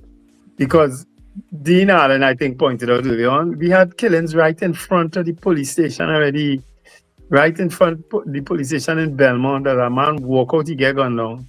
We had killings on the Arimas doorstep, the courthouse doorstep already. We have had so many incidents close to where police exists right now that, so that was telling us some valid arguments for and against it in the chat. But again, as I said, we'll see how it goes. Most people voted one though. In the chat, just a few people voting two, but a lot of people, actually, I'm not watching, a good few people voted two actually. Yeah, the two started to pick up coming down the road. Yeah, I'm now watching that. Yeah. But you can get in on the poll. Give us a call now, 2811315, 2811315, and 2995156. All right, so we can take your calls. How do you view this whole situation? What are your thoughts on it? Of course, there are quite a bit of what will go into it. You will never get the full scope of work straight, because everything is shrouded in national security. And when things are shrouded in national security, citizens don't get details. Well, look who is the Minister of Homeland Security. You expect much detail from him? He just this issue of using. Now, hear the irony of it, and somebody messaged me on the while it's on the break. The irony of accusing CPEP of hiring criminals or having criminals, and then you go now to the same criminals to do the work CPEP was doing. The irony of it, and people think about it. That CPEP was accused of being criminals, having criminals, and now you're going to the same criminals and saying they're going to be doing the work that CPEP was doing. Well, I detain the criminals, I lock up the criminals, and I make the criminals work for the state. The irony. Oh, Lord. Trinidad too funny. Well, are you still echoing now that I'm here, or you're not echoing? No, you're not. I'm not echoing, because I also logged out and logged back in. Just to be safe. Okay. But I'm not echoing now that you're talking. Okay. So it might be a static system because you're on your mobile now, right? Yeah, I'm on my mobile now. Yeah, but that static system, I didn't change anything. But just go and beat it with a cocaine broom now. God, you said no, but I didn't change anything. I didn't do anything that's different. Yeah, but a jumbie in your house, Richard, is a jumbie pass through. That just go and beat it with the cocaine broom. You're the one that they're calling, So hold on. So you exactly know, You feel I alone does not jumpy. Oh, guys, hold on 1 Go minute. ahead, Richard. Well, you have the most jumpies. Richard, hold your thought 1 minute. Let me just take I'm this just caller. thinking. Okay. Just hold it. Caller, good morning. Hi, morning, gentlemen. Morning. With reference to the poll that you all indicated, I think I'm one of the very few persons that may have an issue with this police person. I think this is one of the rare occasions. I probably agree with Guy Griffith that we're going taking a step back. Right? To me, it seems to be not dealing with the core issue. And that's the prevalence of crime itself in terms of identification and dealing with the root of it. I'm not hearing any conversation in terms of the police approach, in terms of beefing up or increasing the capability of your homicide detectives in case of manpower, or the approach in terms of identifying or holding persons at charge and being successful before the court. All right? This approach appears to me more in terms of police presence, in terms of suppression. And if I may equate that to a leaking pipe, that you just applying a plaster or thing on one end, it will just come out on the other. And I think one of your callers would have referred to the occurrence of many occurrences, in fact, where you see that crime committed not too far from the police station itself. I don't see this really identifying this core issue. I think this is just a political end. I don't see the logic in terms, if it is that you're taking this approach, in terms of you identifying to the criminal element that in 4 months' time you're going to put police posts and you're going to put them up where? You understand? So you give this criminal approach now to strategize. Yes? Rather than put things in place, right? Observe and reflect and see how beneficial it is, and then you adjust your strategy to suit. So this is just a nature event, and I hope it's not an avenue where persons are taking this opportunity because there's a cost associated with it and somebody is benefiting. Right? Thanks. Yeah, thanks for your contribution, caller. Yeah, you know what I was thinking of too. Just on pondering on this issue a little bit more. It seems as if it is an increase in the militarization of the policing of Trinidad and Tobago. And if you have 30 posts around also manned by army officers, it seems as if Trinidad and Tobago is becoming more militarized. And that's one lens you can look at it. And of course, you see this sometimes in some countries where, one, they either have a crime issue, or two, they are getting more and more autocratic. All right? And I'm also wondering if this, now I know Gary Griffith referenced that this happened in the 1970s. I can't remember because I would have been a little boy, so I wouldn't even know if that happened in the 1970s or not. Under Randolph Burroughs, I guess. I don't know. But I'm wondering whether this is not something that features. I've never been to Israel, but because I know Israel is collaborating at certain points in the security issues in the country, whether this is a feature of life in Israel, that you have all of these posts, and that's how they manage, the issue of their obviously heightened security issues, and whether it's ceding to that playbook. I'm just wondering, I have no data to back this up. These are just random thoughts coming into my head. So, of course, I said I will wait and see. But that's a concern to me, because you don't want this society to be more militarized in terms of how we deal with it. And you would think in a period of increasing technology that you would be depending on technology more and less on actual numbers in terms of human resource, if you are actually using the technology to your advantage and cleverly in terms of dealing with the criminal element. But ultimately, the basic thing with crime in this country is that criminals feel they will not be caught. And that is what you have to address. And of course, there is sometimes suggestions that there's collusion between certain criminal elements and police officers. And hence they know when a raid going to happen, X, Y going to happen, because we have small space.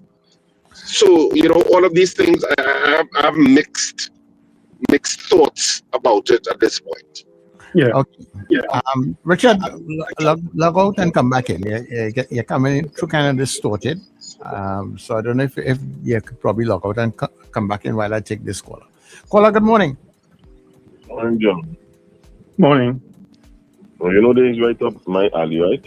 So, I would have participated in something called Operation Anaconda. Oh, you were one of them. Operation Leap. Yeah, gun patrols. Yeah. That was under Chinley, right? Yeah, the area of patrol was from Chaguaramas in the west to Mova Junction. And then from Mova Junction eastwards, there were other things and so on. No problem with that. It worked well, right, in terms of being out there and so on. But what there were some incidents that happened. I don't know if you recall, they would have held a soldier with a certain amount of SLR rounds over where he was supposed to have. In fact, where he was issued and so on. Then there were shooting incidents and so on with respect to the soldiers. Nothing wrong with that. These things would happen. Just how you treat with it. But my concern is this, right? The government has announced these measures with a month to go just over a month to go for the current SOE. And in the regulations, if you gentlemen would recall, when the regulations were promised, the same expanded powers that the police have were in the hands of the military. But since these SOEs, the recent SOEs have started, we have not seen any patrols from the Defense Force where they could go out independently. And they could in a state of emergency. All armed with the Defense Force, right? Because there's an emergency. My thinking that this was announced now is because the government is aware that they would not be able to get a further extension after this current state of emergency with a little time has to pass. At least a month or so has to pass. And this is something that they have done to assuage the public's anxiety about what is going on with crime. So they will announce this. Caller, let me interrupt you. There's no month that has to pass, There's nothing in the Constitution that says a month has to pass. No, I know that too. I'm just saying that. I just throw that out because remember, what would be coming up immediately in this parliamentary term is the budget and so on and that kind of thing, right? So, so that's what I'm looking at. So I just use the month as a pejorative term, not definitive, right? But for me, what it means is that when they increase the strength numerically, remember there was an announcement that the police service strength was increased from 7,500 to 10,200? Yes. And currently the first batch of SRPs to be absorbed by training and so on. And then you're seeing on the press where the recruitment drive is announced. So this is all to tell people, well, listen, we will have the boots on the ground. But remember, it takes 6 months for a batch to train and then come out and then these people would be probationers. You understand what I'm saying? So in my thing, it's good to make the announcement. They give the public the impression that they're doing something. But that's as Mr. Raghu Basin pointed out.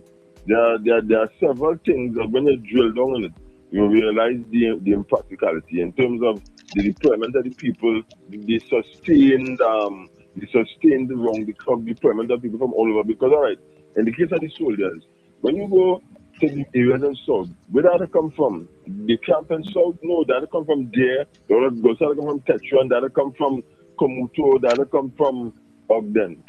So that's the logistics alone, especially during high traffic hours, because people have already complained about use of siren and so on. But to get these people to these points and so on, they go have to do that. And then, you know what I mean?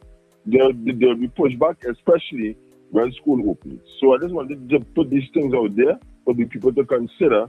It may be good, but I suspect it's just another plaster that we are getting, or a Panadol for the headache that we currently have with respect to crime. All right. Yeah, all valid concerns people have, you know what I mean? But I mean, as I say, time will tell if it works, because a bunch of police and army out there again without body cams and without intelligence. You already know that word don't fit in with them, right? Without intelligence is just, as people say, a plaster and a sore. But again, as I say, I'm willing to give it my support until I see or hear otherwise. So the results of our poll: do you support the government's proposal to establish 30 police posts? Now, when we say police posts, joint army police posts.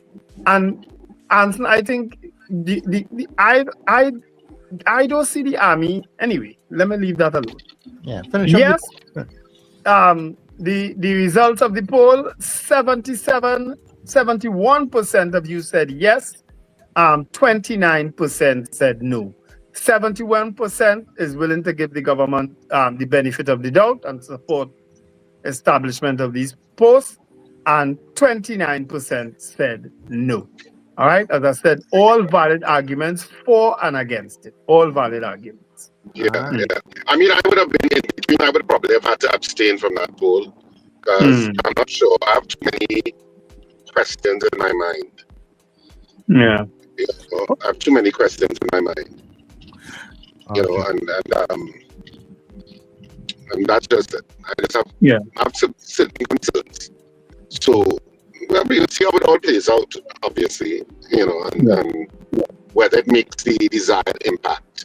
Am I still distorting switches? A little bit. We're hearing, you know, but you're hearing a level of distortion. Yeah. And again, I have done nothing different. Yeah. As I said, beat yourself with the cocaine broom. Forget your instruments now. Beat yourself. I don't know. That's just how everything works sometimes. Maybe it will get up tomorrow and feel better. You have to do that. Maybe you have to take not him, you know, talk about the system. You have to take a milk bath also. Full cream milk, Richard. Take 3 coins in your right hand and throw it over your left shoulder. Come on, I know. That sounds like something. That sounds like something that somebody leave you for. When they'll know real thing. All you grew up here and all these things. Walking your door backwards. When you go home later, Richard's walking your door backwards. Oh, you Lord. have to try anything. You must be walk under a ladder yesterday, or a black cat must be run across in front of you. All that must be happening, and you didn't even realize that. Oh my God. Stick up in there, guys. Call a good morning to you. The amount of black cat cross in front of you and it never happened. Yes. Guys, hold on. Caller, go ahead. Good morning, gentlemen. Morning. I want to point out 2 issues on 2 different topics. Reference the prisoners being used to cut grass. The maths for that just simply not mathsing for me. You fired 60,000 people from doing this job, right? Richard could probably, my figures might be a little off. Richard could confirm or deny what I'm doing because he is more familiar with the prison system. In the prison system, you have roughly 2,500 sentenced people to prison. You have several thousand people under remand who you cannot touch. Convicted people who you could touch is about 2,500 people in jail, in the system. Out of that, you first have to look at 75% not 75%, the population that only has completed 75% of the service, the prison sentence. That is the people that the prison system normally brings out to do work outside. Out of that now, you have to take out the people who is physically capable of doing that kind of work outside here. So you are talking probably about 200-300 people, if so much. You understand? So you're looking to replace 60,000 people with 200-300 people part-time, because the prison system only allows for the prisoners to be outside for 12 hours or something, up to 12 o'clock or something like that. So the maths simply not matching with that. I am one who always advocate that prisoners shouldn't be just in prison just chilling out. They should be doing courses, they should be doing trade, and they should be helping back in society. But that is just PR as far as I am concerned. Yeah. Right? I think it's PR too. Go ahead. I think it's PR also too, but we'll see. Right. Reference the Joint Patrol in response to your last caller's contribution. The reason you haven't seen the military outside there on patrol is one, then this is something that a lot of people don't know. Unlike the police that has been getting vehicles every year and sometimes 2-3 times a year, the military have no vehicles, none. No troop carriers, no trucks. There was a point in time, as a matter of fact, where the 1st Battalion had to change the Prime Minister and President Guard with the ambulance. First, they don't have any vehicles. The military is seriously strapped for vehicles. And when last have you all heard the military get a fleet of vehicles? They haven't. It's probably 15 or 20 years the military haven't been outfitted with new vehicles. That is the primary reason that the military hasn't been outside there on patrols on their own for these extended state of emergencies. Right? Now, before I make my contribution about the Joint Patrols, first of all, I will say that I voted one and I support the Joint Patrols. My concern with the Joint Patrols is one, if they will be outfitted with proper community, because when I see where the locations, it seems that they are putting a grid around the country that if something happens in a particular area, the assailants wouldn't be able to move as easily from one area to the other. It is a great strategic plan. Alexander has, and I'm seeing Alexander written all over it, because Alexander has always said in his Beyond the Tape program, who controls the streets controls the guns. It is something that I totally agree with, because the guns have to be moved on vehicles from one place to another to do the crimes. Right? So I support the strategic aspect of it. However, the problem with that is sometimes the government doesn't provide the services with the technology that they need. For example, communication. It makes no sense having a joint patrol and people at strategic locations, but they can't communicate. Something happened in Barataria, you at a joint patrol in Sawa, and you have no communication that police coming up the road running down a man in Barataria. Effective communication, that is. The body cams is another thing. If for people coming up the road in Barataria and they're shooting at you, I would like to be shown that the police return fire and they just light up a car as in the Joshua Shamma race you. Right? And the last thing of it all is that in the wake, if it was me as a soldier, I would be very uncomfortable working with people who killing their comrades in the station, who thieving their jewelry in the station, who after a couple months service and they're doing illegal things in the station. I would be very uncomfortable working with these people, and I'm very cautious to work with these people in the wake of what we see recently happening. Right? Okay. Cool. That's my contribution. Thank you very much. Yeah. At the end of the day, you take an oath to serve, and if your superiors instruct you to go and work with these people, you gotta go and work. Nah, it's always had problems between army and police working with those joint patrols. They've always been issues. Always been issues. Caller, good morning. Hey, good morning, gentlemen. Good morning, Richard. Good morning, Wendell. Good morning, Sir Charles. Good morning, sir. Good morning. And the state of despair and hopelessness is even more. I like to do this, brother. Yeah. Richard is on cue. I see it, and from the beginning of this whole thing, I was always saying that, right? Which is on cue. I see this as a more of establishing a police state or anything else, right? These measures were tried before. We had police posts all over Trinidad, right? I remember right in town there, we had a police post on Mango Rose. Yes. Police post in Duncan Street. Look at the proximity, yeah? And that is unsustainable, right? And out of all the police posts, they established a permanent one. You know what that permanent one was? In Londonville. Londonville police post. And the last double murder it had was less than 100 meters from Londonville police post. I know the people in them very well. I know the area. After the shooting, the police take about 3 minutes or 4 minutes to reach on the scene. And when they reach on the scene, normal thing, gallery, they jump out of the body, they're stopping people moving. They just gone down a man going down the road in Zakalakan. They only had 3 minutes to lead on you. The police not pursuing nobody.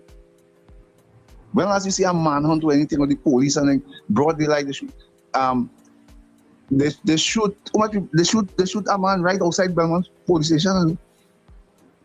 Right outside, right on the pavement, as they walk on the station, right there, they shoot the man.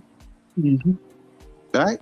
So the police force, the police, even if I say yes, they could respond in a quicker time or whatever or stuff. But what the police do when they respond, right?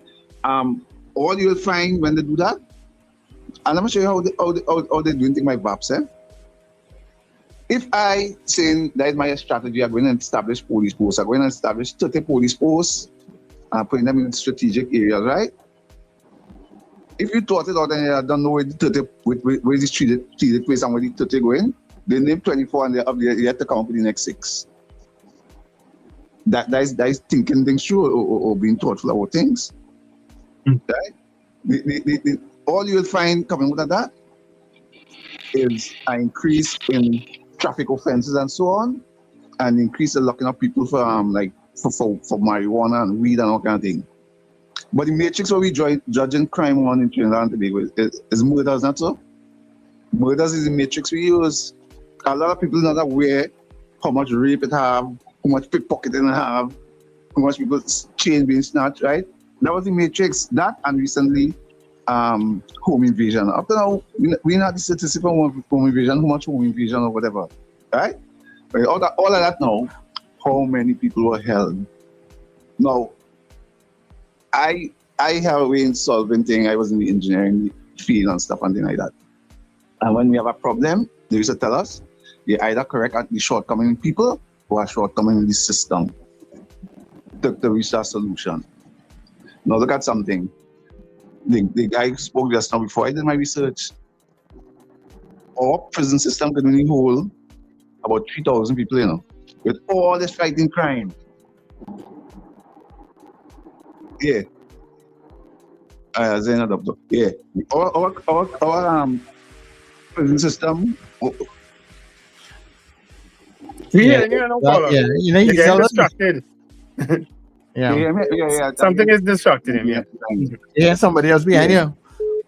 Yeah. All right, next caller on the line, stay quiet.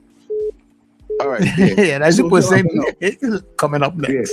Yeah, man, I'm trying to think it up because I know other people want to call in and stuff, right? Yeah. How much? So if I think in a system like that, criminals who commit crime, how many criminals we have in Trinidad and Tobago? If it's 10% of the population, you're looking at 140,000 criminals. Right? So if you say, okay, that is 1%, you have 14,000 criminals. So how do I fix these people? What causing the criminality? Right? Where are these people located? How are we going to do? What are we going to do? Try to some of them beyond rehabilitation, right? Some of them need rehabilitation. Just like Kola say, if they could be rehabilitated, where are we going to put them? And first, you have to get at them. So, anytime you have a state of emergency, the whole state of emergency, where you have freedom to go and apprehend people and think that they are wiretapping, they can tap your phone, right? There are all kinds of different systems.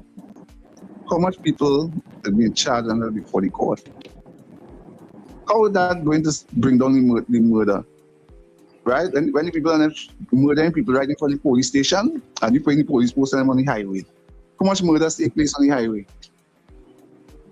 Yeah, right? that was the main argument from people being Thanks very interviewed much, yesterday. Kola. Mm-hmm. They need to put these things inside of the communities, you know what I mean? How will it work on these outskirts? But again, as I say, you see me and the TTPS, sorry, if the TTPS can't fix themselves, they can't fix this place.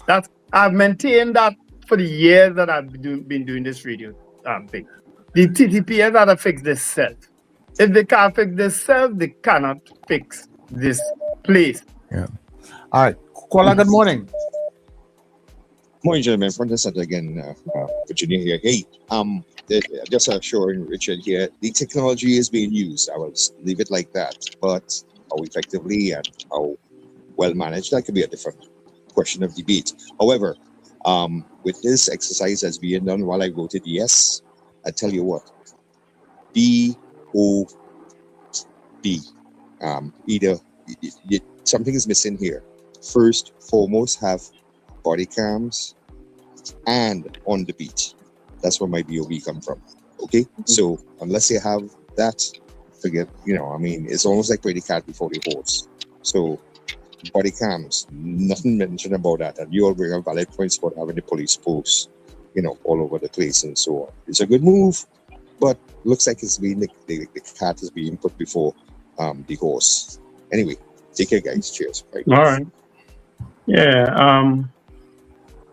It's an exercise in PR, yes, but at the end of the day, if it brings down the crime statistics, and of course, we don't trust some of these statistics coming out of the TTPS in terms of their data. But let's see where it goes. We will continue. We have some time still, man. I thought. Yeah, we have a little. All right. But as the caller from Chaguanas was talking also, a lot of those, whereas he may not hear individual statistics for certain crimes and stuff, crime is categorized, under serious crime or on different types of crime. So some of the things that you may not be hearing directly about home invasions and rape and some other offenses may very well fall under a particular category, and they will just probably tell you, look, in this category, serious crime is down, this is down, that is up, or whatever is the case. So I don't think they will underestimate it all. Yeah. If, however, the government is playing politics with these police posts, then I'm sorry, they're going to fail. Because you can't help but observe the absence of anything in West Trinidad. Nothing in Port of Spain, nothing in Laventille, nothing in Diego Martin, nothing in Woodbrook, nothing in Carnage. You can't help but notice that. As I said, they still have 6 more to announce, and nothing in Tobago too. Let me add that in. They still have 6 more to announce. Maybe they're now doing the research to find out exactly where they could put them in West Trinidad. But if it is that they're playing politics with it and avoiding those areas because those areas are perceived as PNM areas, then I'm sorry, then they will never have my support. For the time being, they do have it until I could see or hear better. All right, hold there. Caller, good morning. Good morning, gentlemen. 2 things. The 23-year-old new police officer that's on the job 9 months, did he get charged and discharged or just charged? Another thing, I think, Charlie, I think you should try, since school is off, to try and get a young crowd, like for 15 minutes per day. You could start the dictionary One A for the 1 month, B for 2 months. Let them spell a word and give you the meaning so you could start to attract a young crowd. You all have a good day. What? All right. Dictionary? What? A, B, and C? What? Yes. Miss Do a Sampson, dictionary you don't know program in the morning to get the what- young people to come in. Miss Sampson don't know what young people are interested in. Yeah, well, I mean, she gave an idea. I mean, it's like the police post. She come up with an idea. Nothing wrong with that. Let's have a spelling bee contest one of these mornings. Okay, cool, no problem. Caller, good morning as we go up to 8 o'clock. Morning, guys. Morning. Yes, good I'm morning. Tolman here. Yeah, Tolman. Spell PNM. D-E-V. I think it is very sad. Spell Dwayne. We can see this Hey, wait, all the time, when they call a man. Sorry, caller. Where the government is continuous when there is PNM areas that are neglecting. But here what I, as a former CPEP contractor, they took something that was working and that was perfect, that was thought through over the years, to come to this, to bring a few prisoners out who we don't know what will happen when they come out. A few of them, right? I think the government in the future, they're supposed to amend the constitution and have a referendum, as Richard was alluding to. Have a referendum. So when something like this again happens under any government, and I don't think the PNM have ever gone this way, but for safeguard, if this happens again in the future, UNC come up with some other slow 20 years from now, 10 years from now slogan, 10 years from now, and people buying it because they forget. And this had happened again, it could have a safeguard. Have a referendum. Let them enshrine that in the constitution that the government can recall and go back to the polls. So people won't have to wait 5 years and suffer for 5 years or 4 more years until this government come out of power. This has to be this is craziness. Look at the streets. All this your Facebook block. Look at the potholes. Look at the roads. Look at the rubbish. But people. I'm a Trinidadian.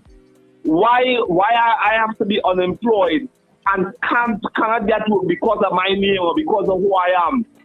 Because the UNC government is in power. Right? I've seen my community suffering, and I know I can assist. I don't know. Please have a referendum. Yeah, I hear that happening. I can tell you that from now. And PNM will never get the kind of majority to do that. Even if PNM got that majority, PNM are doing that. No. You take another party to get that constitutional majority to be that mature, to devolve power in the kind of way that you're talking about. It ain't the PNM and it ain't the UNC. Nope. Neither one of them. And when them fellas come out to clean the bush, them prisoners come out to clean the bush, they better be careful. They ain't hide behind the very tall bush that they coming out to clean now and disappear. Because the bush so tall, prisoners can disappear in them bush. Richard, I watched the bush by we're talking about by Pennywise. My God. Pennywise had to hire somebody and clean and do that because the state ain't gonna do it.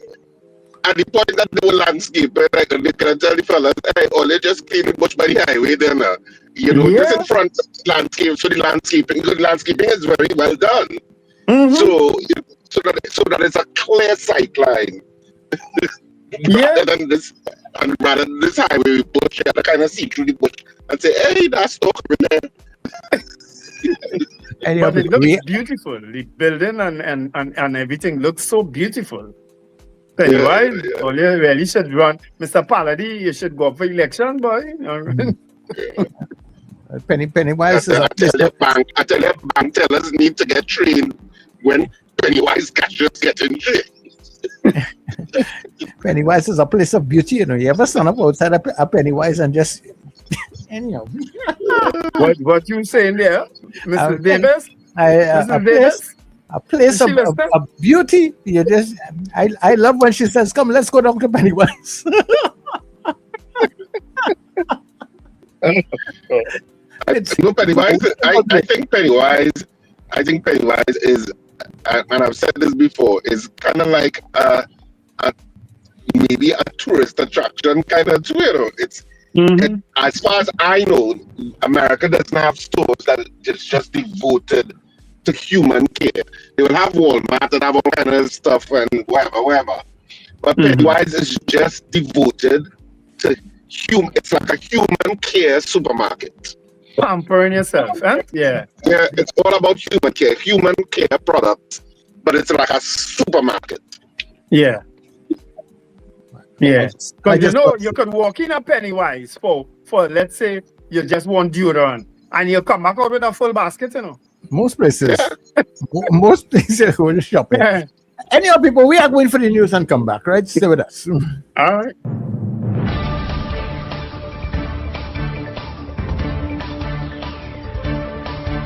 The news you need, the clarity you deserve.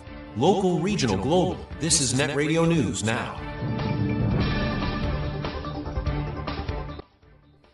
This is News Now on Net Radio and Guile TV. I am Derek McMillan. Thank you for joining us. Prime Minister Kamla Prasad Bisesar has announced that 30 joint Army police posts will be established across Trinidad and Tobago over the next 4 months as part of an expanded anti-crime strategy. The initiative comes ahead of the scheduled end of the state of emergency on September 17th and is intended to increase the visibility of security forces in communities and at key intersections and highways. Homeland Security Minister Roger Alexander says the posts will help police respond more quickly to crime, prevent offenders from escaping, and strengthen public confidence in law enforcement. He also says more than 200 new police officers are expected by early September, with recruitment continuing in the Defense Force, Prison Service, and Fire Service. The Prime Minister says the program is aimed at helping communities reclaim public spaces and improving national security. Homeland Security Minister Roger Alexander says government plans to deploy prison inmates sentenced to hard labor to help maintain public spaces, while a replacement for CPEP is being rolled out. Speaking during a visit to the National Program for the Upkeep of Public Spaces in Tunapuna, Alexander said convicted inmates would assist with cutting grass, cleaning communities, and maintaining public areas. He said the move would help address the backlog of overgrown public spaces while CPEP remains suspended because of ongoing legal matters. Alexander also argued that keeping communities clean is part of crime prevention, saying overgrown areas can provide cover for criminals. The minister added that the initiative would also support inmate rehabilitation by giving prisoners an opportunity to work and prepare for reintegration into society. Opposition leader Penelope Beckles is calling on Prime Minister Kamla Prasad Bisesar to provide greater accountability and transparency, accusing the government of avoiding scrutiny by failing to hold post-cabinet media briefings for the past 12 weeks. In a Facebook post, Beckles said several major issues remain unanswered, including government procurement, job losses, the economy, the state of emergency, passport shortages, water supply, garbage collection, and energy and foreign affairs policies. She also pointed to Central Statistical Office figures showing employment fell by 5,900 jobs in the first quarter of 2026, while the unemployment rate increased from 4.3% to 5.4%. Beckles urged the Prime Minister to face the media and address the concerns affecting the country, rather than, she claimed, creating distractions. Freedom Project Director Shabaka Kambon has defended the Emancipation Support Committee, following the booing heard after it was announced that Prime Minister Kamla Prasad Bisesar would not attend Saturday's African Emancipation Day celebrations. Speaking on TV6's Morning Edition, Kambon said the committee did not encourage the reaction, noting that emancipation celebrations have often reflected public sentiment toward whichever government is in office. He said previous prime ministers have also been booed or heckled. Cambon stressed that the committee has consistently urged patrons not to use the event as a platform for political protest, and said organizers work to maintain the celebrations as a politically neutral space focused on the history and significance of emancipation. He also encouraged the Prime Minister to review footage of the event, saying it would show how organizers responded to the heckling. Trade unions and economists are urging urgent action after official figures show Trinidad and Tobago lost nearly 6,000 jobs in the first quarter of 2026. The Central Statistical Office reported employment fell by 5,900 between January and March, while unemployment rose to 5.4%. Trade union leaders Michael Anisette and Joanne O'Gear warned the impact goes beyond the labor market, affecting families, businesses, and the wider economy. They called for a national strategy to create sustainable jobs and protect workers. Economist Dr. Marlene Atzis said every job loss places added pressure on households and highlighted recent business closures as signs of broader economic challenges. Economist Dr. Ronald Ramkissoon urged caution, saying one quarter does not establish a long-term trend, but stressed that future policies should focus on creating jobs across multiple sectors rather than relying on the energy industry alone. Finally, oil prices have fallen to a 3-week low after senior U.S. officials said progress has been made in talks aimed at reopening the Strait of Hormuz, a key global shipping route. Brent crude dropped almost 5% to below $80 a barrel, while U.S. crude also declined on hopes that oil shipments could resume soon. U.S. Secretary of State Marco Rubio and Treasury Secretary Scott Bessent said negotiations were advancing, although no final agreement has been reached. Iran, however, says it is not negotiating directly with the United States, but is holding discussions with mediator Oman. The Strait of Hormuz carries about 1/5 of the world's oil and gas supplies, and disruptions there have driven up fuel prices worldwide. Analysts warn the situation remains fragile, despite the latest signs of diplomatic progress. And that is NETT Radio News at this time. That was news now. Stay informed with New Era TT Radio. NETT Radio.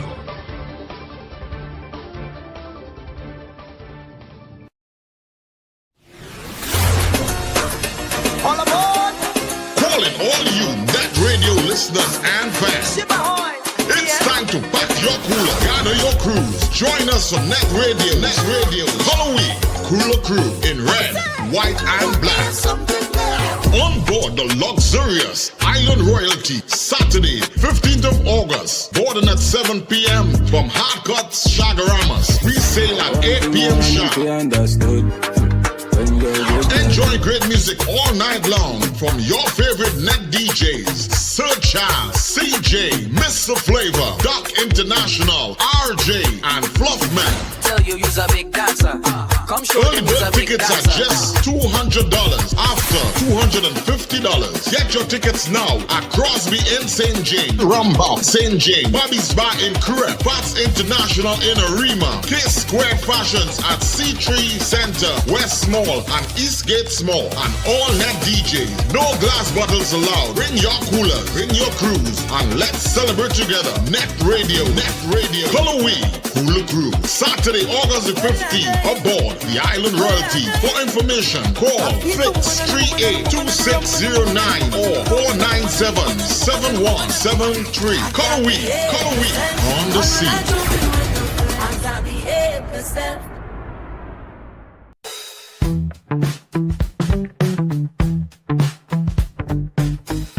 S&H Rumbox, 137 Western Main Road, St. James, for all your retail and wholesale needs for alcohol and non-alcoholic beverages.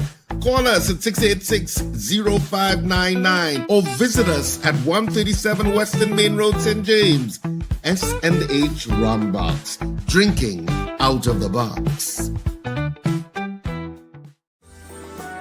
Flavor Entertainment Services, your one-stop premium entertainment service provider. We offer top-tier, best-in-class karaoke and DJ services for your private events, sports bars and lounge.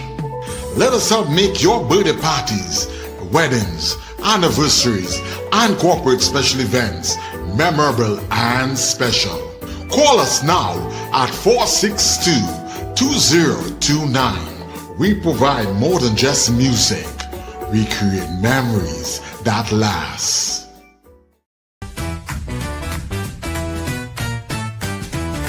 Advertise with us on New Era TT Radio, the fastest growing streaming platform for talk in Trinidad and Tobago. Audio and video ads welcome. Elevate your brand with us. Connect with us at newerattradio@yahoo.com or call us at 299-5156. Now what are you waiting for?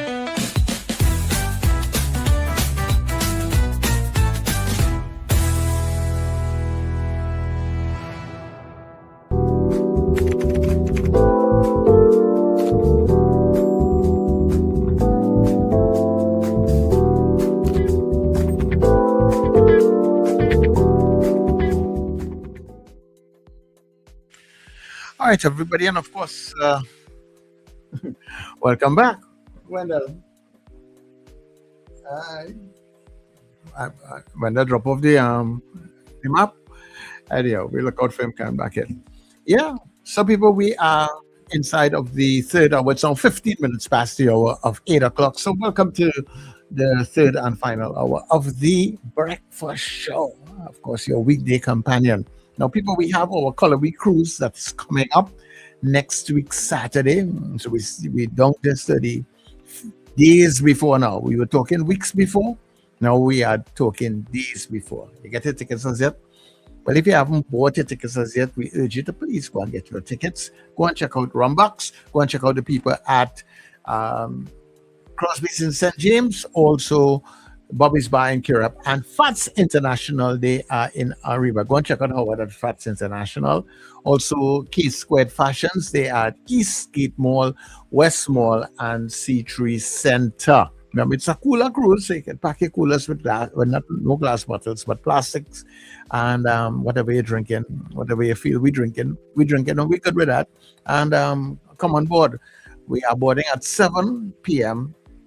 and we will sail at 8 p.m. So by midnight, we're back on the inside, you know. As I keep saying to you guys, if all you don't drink everything on the boat, we'll put out the speakers on top of the car, and guess what? We'll party until all the drinks are done, right? And then we'll go home. But we will have a good time. So make sure you get your tickets, all right? We want you on board. We want to see you guys. We want to meet you guys. Come and hang out with the presenters, DJs, and friends of NETT Radio, and we do want and appreciate your support so far. We have some tickets that we're still trying to get rid of, but guess what? You can purchase a ticket today, right? Or before the weekend. Make sure you get your tickets now, or if not, you know what? Even if you're not going to the cruise, we urge you to still purchase a ticket or two, and that way you support us on NETT Radio. So, Richard? Richard going to. Let me say, let me get back Wendell on the inside. Yeah, Richard seems to be in the background. Yeah, but that is it basically. But get your tickets and support NETT Radio by supporting the cruise, right? Yeah, so I think that's all I have to tell you guys at this point in time where that is got. All right, Wendell, you're back on the inside? I'm here. I'm on my phone now. That's why. Sorry. Oh. Yeah. Are you hearing me? I hear you. Are they playing slack in, slack out as you come on? Richard, this is I have an next funeral actually to attend to in Port-au-Prince. So that's why I have to try and get them. That funeral is an early one. It's not. Carolone is on Friday. It's at 11 a.m. Folks, at the Anglican Church in Chaguanas. I don't have the details because I use it on my phone. I don't have the exact details, but of course we'll let you know again tomorrow, please God. And there will be a live stream. That link has not been sent us yet. But yeah, her funeral is Friday at 11 a.m. Okay? So, but I have one at 9 o'clock in town, so I'm now trying to get on it. Okay. Yeah, it's 11 a.m. at the St. Thomas Anglican Church. That's Southern Main Road in Chaguanas. And then it's going to the Chaguanas Public Cemetery. Light pole number 54. Ashby Street in Chaguanas. I don't know anything of those streets. I don't know the area well at all. Just put it in Google Maps, man, and you're good to go. Yeah. Well, you know that I started to use Google Maps. Yeah, you will use Waze? Waze, I find Waze a little more easier to understand and maneuver. Yeah. I use the Google Maps on either one. I don't think I have Waze on this phone anymore. I used to have it, but I don't think I have it on this phone anymore. So I use Google Maps, and as I say, I use it through the vehicle, so it speaks to me. I don't have to keep looking down at it. Right, you know? right. Yeah, and I think once you get accustomed to certain things and apps, you know, you just have to kind of stay with it, you know. And I have gotten quite accustomed to Waze, so yeah, Waze is waiting. Right. Right. So we are back on the inside, people. You know, I've been listening to the conversation about the police posts and stuff, right? And I believe it is a good initiative. I have been saying that a long time, because I have always felt that, and I'm talking about since the days when we were talking OPV something, right, Wendell? You know, I have always been, I said, well, if we can't, you know, if you live if you have lived in a old house, you'll understand what I was talking about. You know, if you can't stop the leak, and if you can't climb up on the roof, you'll try and stop it from the inside. Yeah, or pour a bucket to catch it. Yeah, that's it. You know, so if we didn't and can't afford OPVs and whatever was needed, then I believe we should have set up a lot of checkpoints. So guys, are you hearing me now? Yeah, it's still a little scratchy, but we're hearing you. Yeah. You know how long I talking? Yeah. Yes. Since when he was talking about the cruise and all of that, I was yapping him and I said, but wait, you're not hearing me? No, you weren't hearing you at all. I might have been backstage at the time. Yeah, but I wasn't there. And you were saying I was quiet and I was blabbing. I was saying nothing at all. Yeah. And then they just fell out and they just came back in. But yeah. So Charles, to add to that conversation quickly though, we have had the money to do all these things. We had the money. We have the money. But again, we prioritize badly. So Charles, what is the point? And Richard, what is the point of us battling with guns on the street, guns in the communities, and we can't stop the guns itself from coming in? The guns are coming through both legal and illegal ports. We can't fix that. Why haven't we focused on fixing that? We focus on what happens in the street so that the police have to deal with it. But what about the Coast Guard? What about immigration? What about customs? And all of these other places that clearly have problems. Why we having such a proliferation of guns and ammunition in this place?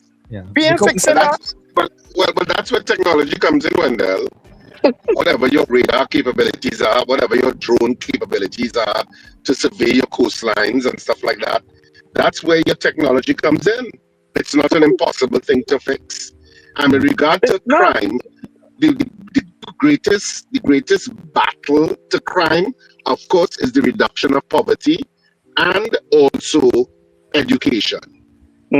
So how much you make sure that your children get educated, that people don't drop out or feel excluded from the system, all of that contributes to the issue in the long term, because we are a small space. Yeah. So all we need is a few people to make back another. Yeah, I can't argue against that. We have people who going about the place. We have people who could study, people who could read. So they're not seeing what the examples happening in other places. I went to Europe the other day, Richard. I barely see a police anywhere. I barely see a police. And also, Wendell, how a country looks, you know, I always say design plays a part in the reduction of crime. Design and aesthetics plays a part in the human psyche, in how we assess our quality of life.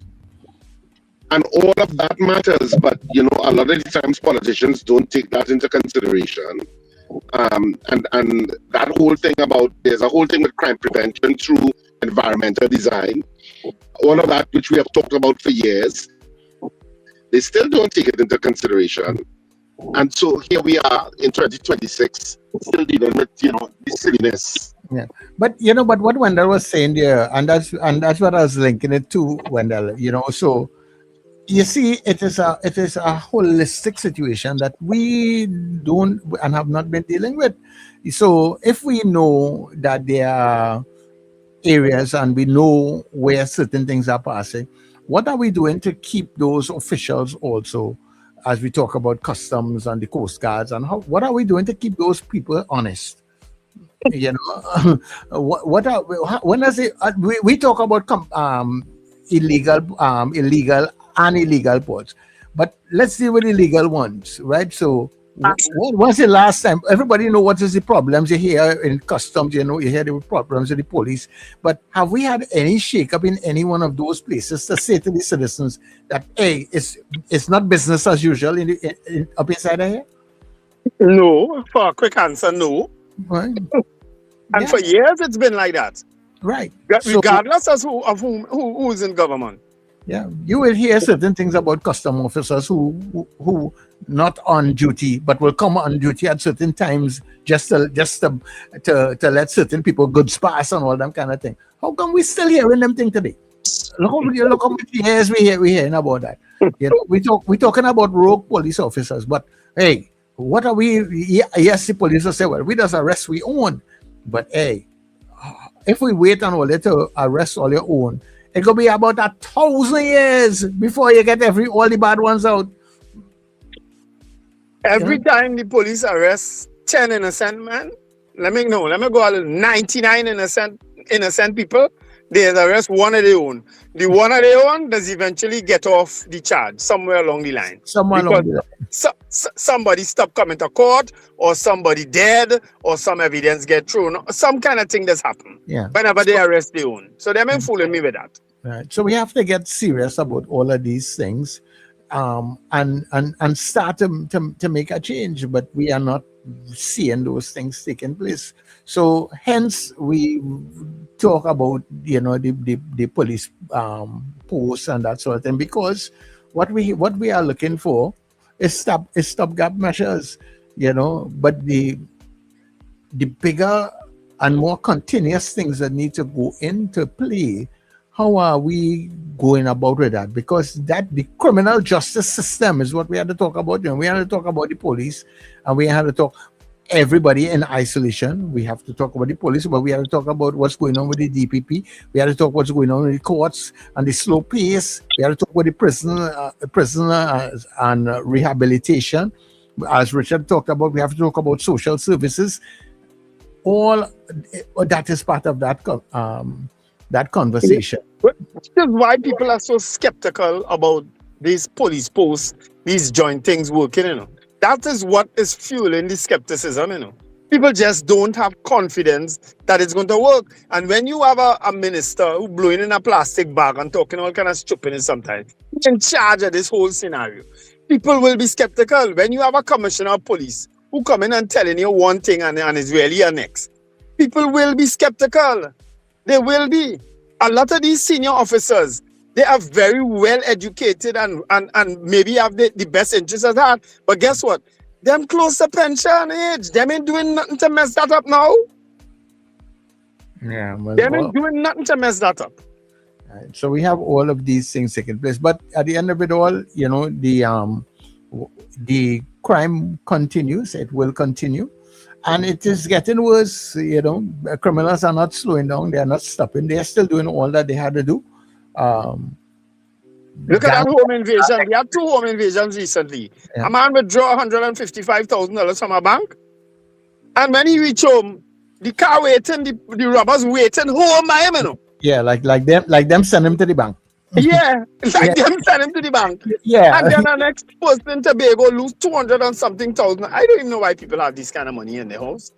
200 and something $1,000 somebody come in and take from you. You understand? Yeah, man, So these I don't fellas know. intelligent. These fellas and them have an intelligent network sometimes better than the TTPS. And that is why they call it organized crime.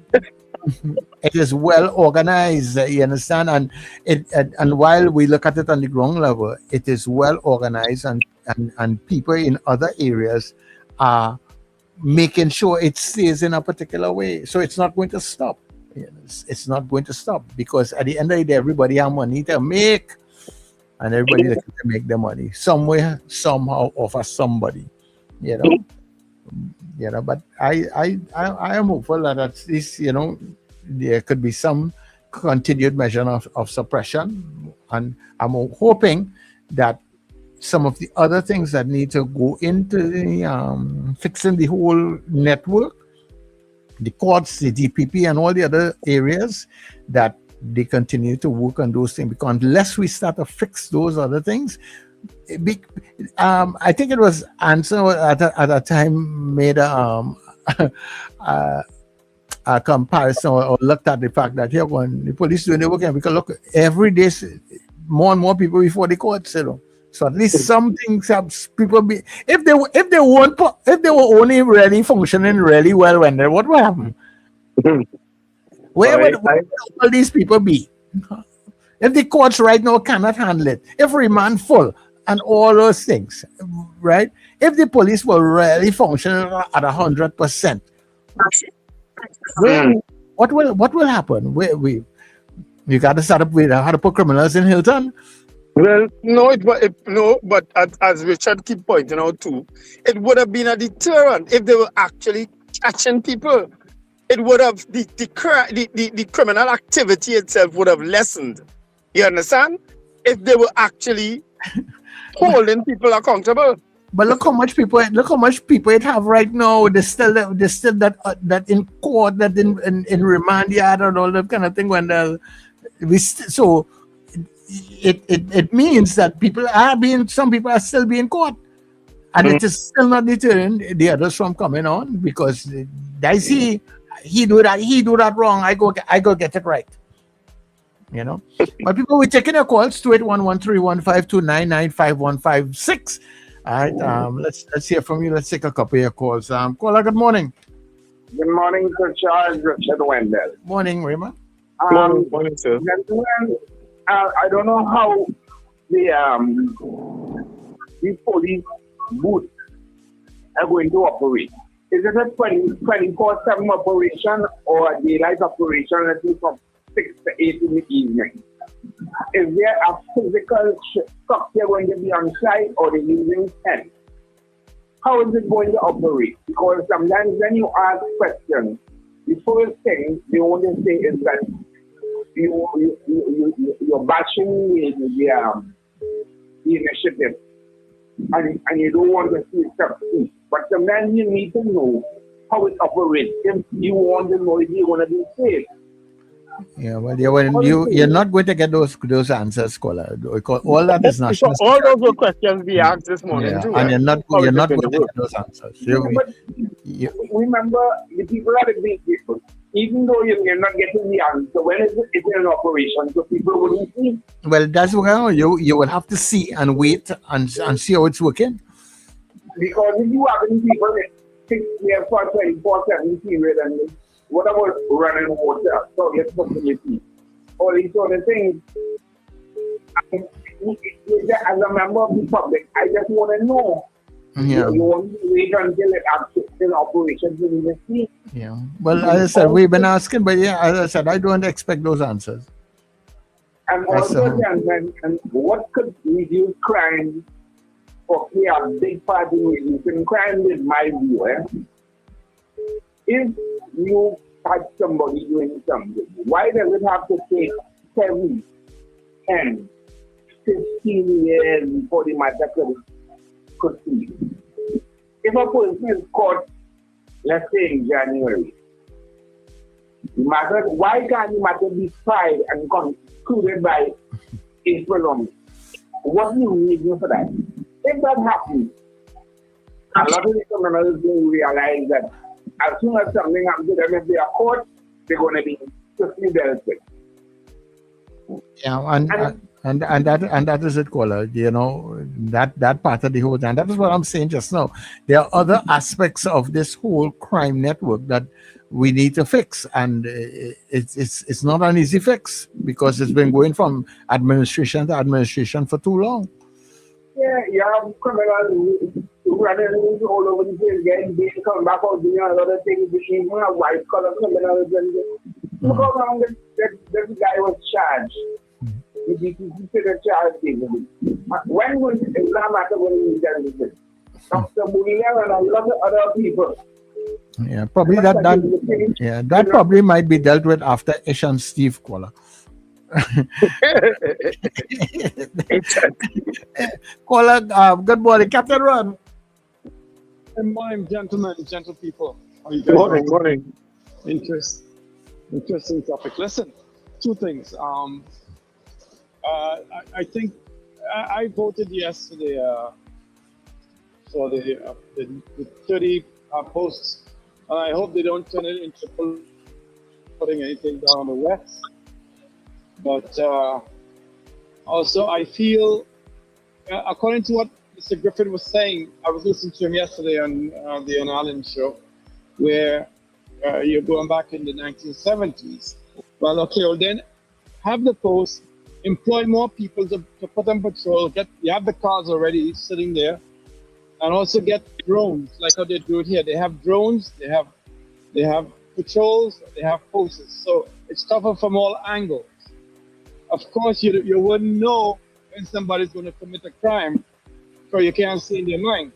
But when the act is being committed, there's a chance you may see it to stop it or save people's lives. You know? Yeah. So I think it's a good initiative. But something you all said just now, Mr. Charles, you said something there that I have been asking myself for years. When are they going to have a shake-up in the customs in Piaco and these other places? You know? Yeah, we're talking about these things all the time, but nothing is happening to fix them areas and them, you know? Nothing happens because you have people planted there. I mean, some of these, they're so sure that nobody's going to move them. They are planted there, and I can tell you from experience, I know people who have worked with Coventry Piaco who have told me, listen, man, just call such and such number, and you come in and you just get them a little thing at the side, and you bring in whatever you want. Yeah. Right? And that's how it is. You scratch mine, I scratch yours. That's how it works. That is exactly where they explain your wealth should start. Right. So, Leave Bali's house and all they started customs. Right, we started customs. Yeah. From there. Yeah. The biggest bunch of crooks is under the airport. No, let me not say like that. We have some custom officers who listen to us. Well, I want them to hear because I live over here. Okay? Yeah. And they can't identify me when I come in. So anyway, but I'm telling you something, they need to shake up down there. And they have some people with some bad characters, meaning officers, who behave and try to insult people at the airport. Oh gosh, man. They need to do something. The ministers have need to do something for those people at the airport at Customs. Okay. There's a woman there. Yeah, everybody talking about for years. And she needs to be removed from there. Anyway, gentlemen, have a good day. Yeah. All right. Take care. I have to also say my experiences with immigration and customs have always been good. I've never had a bad experience. I mean, I've heard of so many different things from people, right? And you read so many, but me personally, I've never had a bad experience in immigration or customs. All right. Never. Caller, good morning. Morning again, gentlemen. Now, it pains me, I hear the views of everyone, but it pains me to see how decisions are being made when it comes to national security. And in this aspect, I don't see the merit in what is trying to be institutionalized, right? I think it's a backward step. Logically, if it is that you look at those metropolitan states that have a greater space coverage when it comes to area like Trinidad and Tobago, and they operate from central points using the technology, using the intelligence, gathering that intelligence and convert it into evidence, right? And able to manage as best as possible crime. We operating in a small state. We reverting to putting boots in terms of trying to suppress or create that presence. And it has been a failure in the past. And we're going to institutionalize it now and expecting a different result. It is mind-boggling to me. It shows a lack of a strategic plan. Intelligence. Use the word. It's intelligence you want to use. I try not to use that as being abused. You don't want to offend one. Being abused, right? I keep repeating again. The issue is that we expect, we got this perception that these criminals put on these police forces so they have a presence and these criminals will be afraid of. And they be deterred. Persons are, crime is a business for some. Right? It is a business. Don't always or only concern what the police does, but what is done on a social factor. There are a lot of persons out of work right now. I haven't heard anything over the past 6 months pertaining to what has been done for youth. All of the youth program has been cancelled. There are a lot of youths outside here idle. Persons are out of work. We are looking at only suppression. And when a man his back is against a wall, his only course of action is to retaliate. Yeah? Yeah. So Okay. we seem to be going on a police state, but I'm not seeing a cohesive in terms of identifying the source of this thing and dealing with it and looking at the homicide department in terms of are they overworked. And the next issue is that these persons, when they put them on the police force, they're obviously taking them from the central point where you're going to find the manpower. So somewhere it's going to be depleted. Yeah. Well, they've been recruiting a lot more officers lately. Yeah? They've also been converting SRPs into full-fledged officers and so on. So we've never had a manpower problem here in Trinidad and Tobago, you know. All the reports say that we have always had enough people enough police officers per capita. That's not our problem. Our problem is how we use them. And that old-time policing, as Gary Griffith said, every time I call him, I get vexed, you know. Because you know why? He had the perfect opportunity, and then go on and mess it up. I get vexed with him for that, you know. All right, hold right here. Caller, good morning. Hey, gentlemen, come back for a second by the chair. Yeah. So on the question you asked Charles about the scheduling, I would tell you 2 judges when I worked for the Court and Process Branch, I was attached to the High Court, who used to manage the court efficiently, were Alice Yorkman and Justice Melville Beard.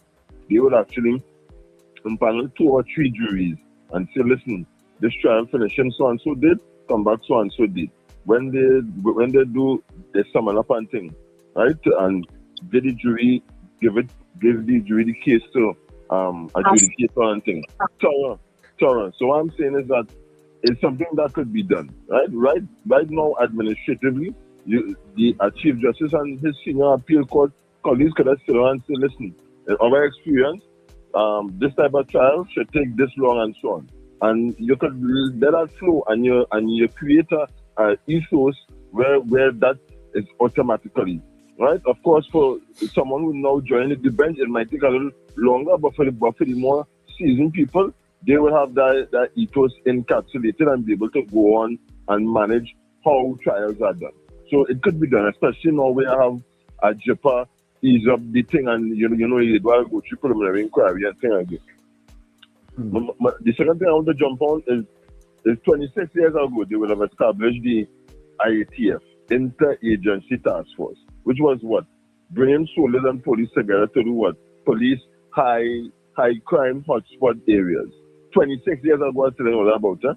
Now the thing has evolved now. So why not repurpose and refashion the mandate of the IATF. What it has come out to, which is a good thing, was principally known for with the Hearts and Mind program and things. They had some camps, football camps for the August holidays and so on. But perhaps it may need now to repurpose IATF and the Ghana emergency branch to do other things. You understand what I'm saying? And you don't have that there already. We do have to reinvent the wheel. You know, and I agree with the caller previously talk about the technology. You know what I'm saying, right? We had to make the investment in certain things to move policing forward. So yes, men on the ground in the communities and so on, but they must tie in technology. But the problem with us is bureaucracy. You see what going on with the procurement administrator, with the agency and so on. So and then you hear about Mr. Benjamin, when I've told you all that the body cam thing was out for tendering. That is in this fiscal year. The fiscal year finishing in the next couple of months. I know that cameras wouldn't be secured before this fiscal year finish. And that is the problem. And what I'm saying is, if the government wants to get a handle, you have a mandate, you could go through some of the bureaucratic red tape and get certain things done. So you have to marry not only technology. Look, you all have Mr. Barnes, and he explains to you all what happens. The commissioner has the power under the current legislation, the Police Service Act, to employ people with certain capabilities for a certain amount of time. You could co-op somebody like Mr. Barnes and bring in his technology, his training to assist you in your crime fighting support unit to improve it and roll it out all over the country, Trinidad and Tobago. That is not a hard match. If we give Mr. Barnes an engagement for a year, make him a senior superintendent or superintendent, and you roll out his platform and his program and incorporate it. You not factor in ego in all of this. You understand the ego that has taken place to people in Trinidad and Tobago. And I get the praise. I agree with you, Mr. Raghubar Singh, but we want to improve the place, and that is why I about. If you want to improve the place, you have to rest ego aside and look at red, white, and black. That is what I'm saying. Yeah, okay. Okay. That's the opportunity, Jonathan. Yeah. Only on a Gary Griffith, something innovative like that, what you're suggesting may have happened. Because if I remember, I think Dirk Barnes was engaged at that point in time for something. That ain't happening under these career police officers. That ain't happening under them. Caller, good morning. Morning, gentlemen. Morning. You know, listening to all the contributions, I am not too optimistic, you know. I tend to agree with Dean. We have a serious social problem in this country. And when the last caller was talking and he spoke about the interagency task force being represented 25 years ago, 26 years ago, I would want to phrase it this way. A quarter of a century ago. It emphasizes to me the nature and the depth of the problem that we have. Our problem is the citizens, you know, and not all, but we have always had for quite a while a considerable amount of deviance in the society. And unless we are trying to address that at the core, which is in the home, young people, programs like even the Police Youth Club is one of the things I feel might be useful then.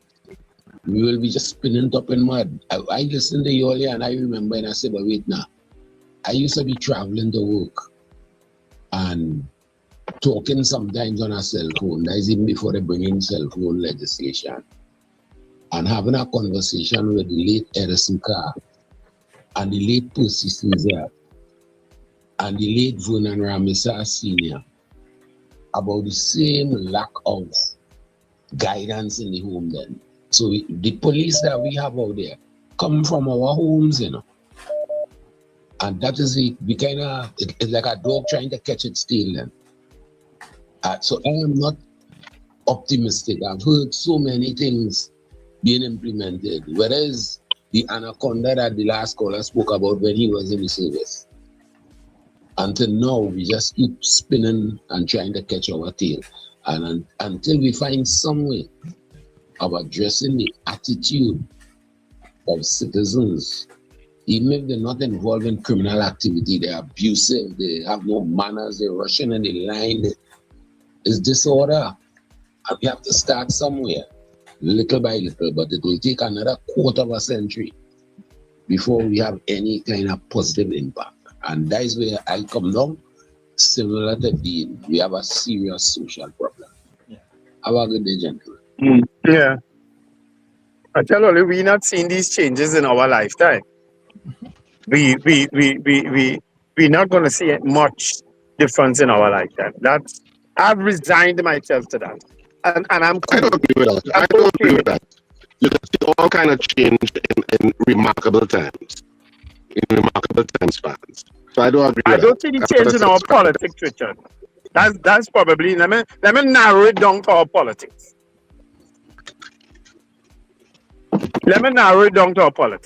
The next person in line to be Prime Minister of Trinidad and Tobago is Penelope Beckles-Robinson, unless something changes, right?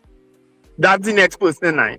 Do you see Mrs. Beckles-Robinson advancing anything innovative and how we're going to change this place?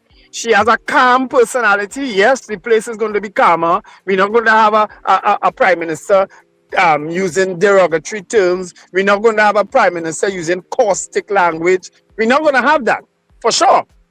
But are we going to have a Prime Minister who can change this place the way we want to see change? Time will tell. Okay. Only about an internal election before the election. Yeah.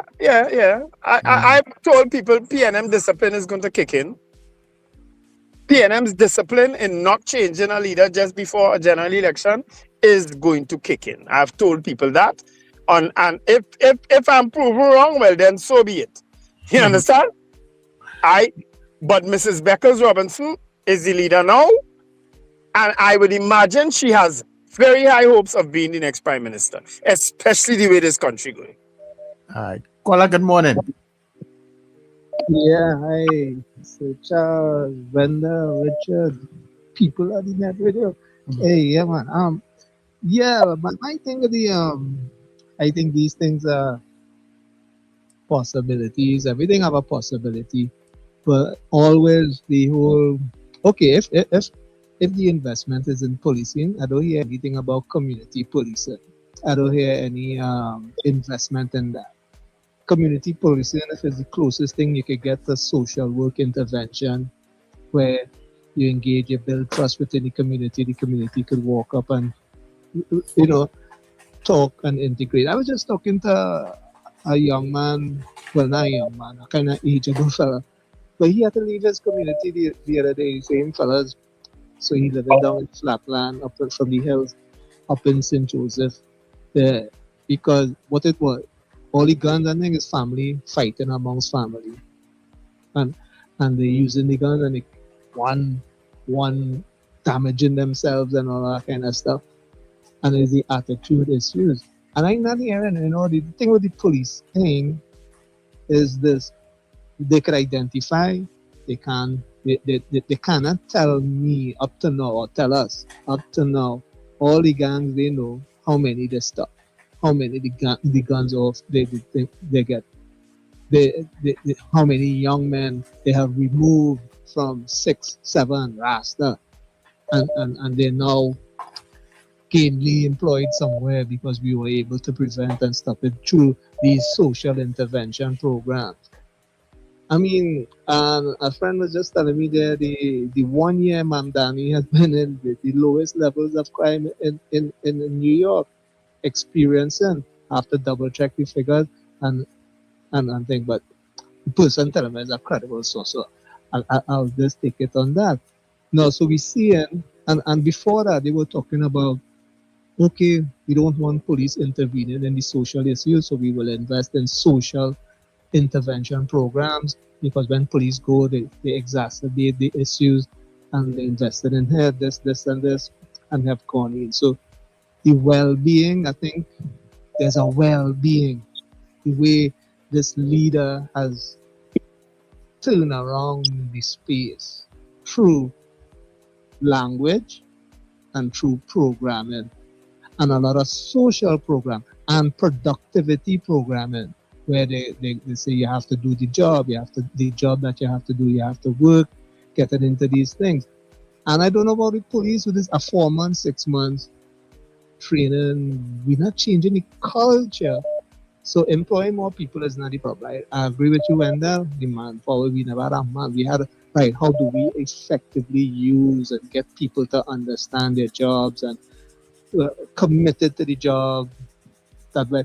How many police commissioners used to tell us, you could go and report any crime anywhere in any station in Trinidad for over 10, 15 years, a commissioner, head commissioners. But when and people will say, no, it's not working. Yeah, you go in a station and they tell you, nah, you ought to go. And so the leadership in the police could never even change that one little problem, which was just a management attitude issue amongst young police. You're going, they're watching you with a deadpan face, telling you, nah, kid, you have to go prep, you have to go this way, you have to go that way. So the inability of the police commissioners to redirect the cultural thing is something that we're not investing in, and our prime minister is not concerned about, because I'm not hearing it.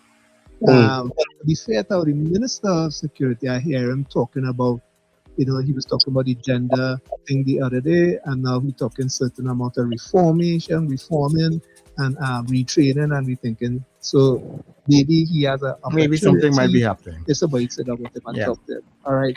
Yeah, man. Thanks much. As Dean talk about the culture of the police service, on the highway here, in bumper to bumper traffic, and guess what just happened? A police car blaring siren, moving people aside. Boom! Where you feel the car? Where you feel they doing now, Sir Charles? Make a wild guess, Sir Charles or Richard. Make a wild guess. I give only one guess. Why this police car moving aside people on the highway through bumper to bumper traffic? Because there are some dignitaries behind him. No! Richard, what's your guess? They have an emergency to go to, Wendell. They're escorting a funeral, a truck with a dead body. Well, that might be with a dead body. That might be the funeral you're going to. No, it's not a funeral. It's the van. It's just one van with a dead body in it. One van. Or like the paddy wagon kind of thing. Yeah. The hearse, whatever, not the hearse. The van that's gone pick up body. Yeah, if you see madness on the highway going through, it must be an emergency. Maybe somebody was just killed in strange circumstances and they're getting to forensic. Yeah. So the quicker they get to forensic, the quicker they go find out who killed the person. Exactly. You're very bright today. Brilliant. You intelligent boy. Sharp bulb. You intelligent boy. That is what we just be using police resources for sometimes. Unfortunate. 21st century police. What happened to bumper traffic you in? On the highway, I now pass Arangwes area. Like a man, when I realize a man like he run off the road and the car remain in one of the lanes. Oh, okay. I was just in that area, but I'm not there now anymore. On the main road now. On the main road? Who drives on the main road? Richard. and all the other people who are in traffic, small maxis. No, sometimes I don't mind the main road drive. It's be calm and, unruffled. Yeah, that main road does scare me. Yeah. I probably do that after 9 o'clock in the night, nothing during the day.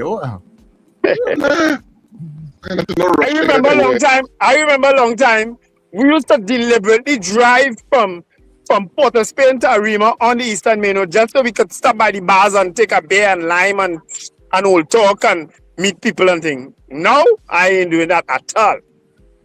Well, you're older now, your stomach can't take that kind of alcohol. Your liver can't take it. But I just said that. You know where I stopped? Me and Harper stopped Sunday after we finished with Hillary show. We stopped right there on Observatory Street and drink a beer by them bar in the back there. All them fellas, some old men that be sitting down and thing. We stopped right there. Anyhow, guys, it's time for us to go. Richard, tell these people about what boat ride for me while we have you on. What, they still have tickets available for that boat ride? I don't know, let's still out by now. No, yeah, that was tell these people about the boat ride for me, please. I don't understand all that. The pension money. That's supposed to have a set, what they call them, Wendell? Hawkers, the people who sell the tickets outside. The scalpers. The scalpers. Yes. The only people that supposed to have tickets now is scalpers. Because they're supposed to be selling you when you come out. They don't go around, no ticket, I hope I can get on the boat. And they're selling you for more money than if you buy it early. That is what's supposed to happen. And you know what you need to do, Sir Charles? You need to get some of your DJs in the morning, and we have a little DJ session for what we're going to get on that boat ride. Yeah. You understand? Play some music and rev them up. And say, this one only going to miss it, but you ain't get all the tickets yet. Why only don't have all the tickets yet? We're supposed to have no more tickets. Tickets supposed to be sold out. That's a good idea. Get your tail to K-Squad Fashion. Let me finish, Wendell. Get your tail to K-Squad Fashions in C3 Center, West Mall, or East Gates and get your ticket. Or if you're in Arima, go by Fats, right, and visit Castro's. You buy a beer by Castro's, that's what you need to do, or buy your Chinese food or whatever. Cross the road and say, Howard, I come for 10 tickets. And give them the money. Or they're laughing bad. But if you're in St. James, well, you have Universal Bar there, you have Rum Buffs, you have enough places to drink online. But of course, Rum Buffs is the number one place to lime in St. James these days. So go buy Rum Buffs and you get your tickets one time. I don't understand all that. I do not understand it. Why still have tickets? I say my work done with that. That idea of the DJs playing or Sir Charles playing some music to give people an idea what they're going to get on the boat ride, we could do that on Friday. Yeah. Bring somebody DJs in, let them talk to. They'll be listening to the program. Come on, play some music. Give us the vibes of what we're going to get on the Cooler Cruise. All right, so as we go, people, make sure you go and pick up your tickets, right? Regardless of what, make sure you get your tickets and come on board.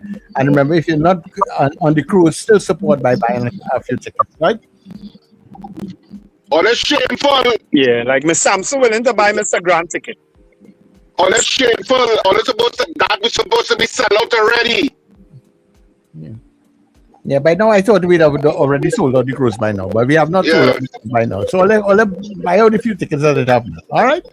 Come on, stop sticking. All right. Put the money where you put it. Yep, netradiott.com. That's where you're going to listen to the programming throughout the day. And of course, if you have a smart devices or smart speakers, you know what you could do. You could listen by saying, whatever your smart device name is, play NETT Radio Trinidad on TuneIn. But a better way to say this, play NETT Radio Trinidad on TuneIn, and you're good to go. And go and get your tickets. I cannot believe the tickets I sell out yet, Charles. Yeah, well, I'm telling you. Oh, they're serious about wanting the show to continue. Talk, and no action. All they need to put the talk into action. Yeah, especially considering the thousands of people who watching this show and listen to the show every day. Come on. Exactly, that those tickets supposed to be sold out already. What's going on with all that? I don't care if you're PNM, I don't care if you're UNC, I don't care if you're Patriotic Front. All of us linemen.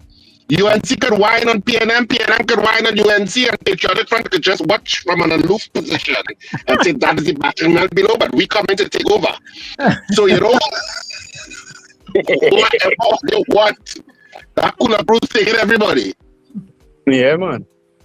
Yeah.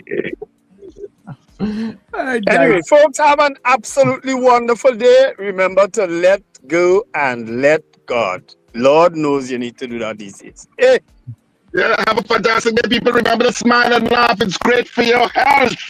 You have been watching and listening to The Breakfast Show. Yeah! It's the time to start the day. The Breakfast Show is here. We bring in the soca way. Yeah, yeah, yeah, yeah, yeah, yeah, yeah.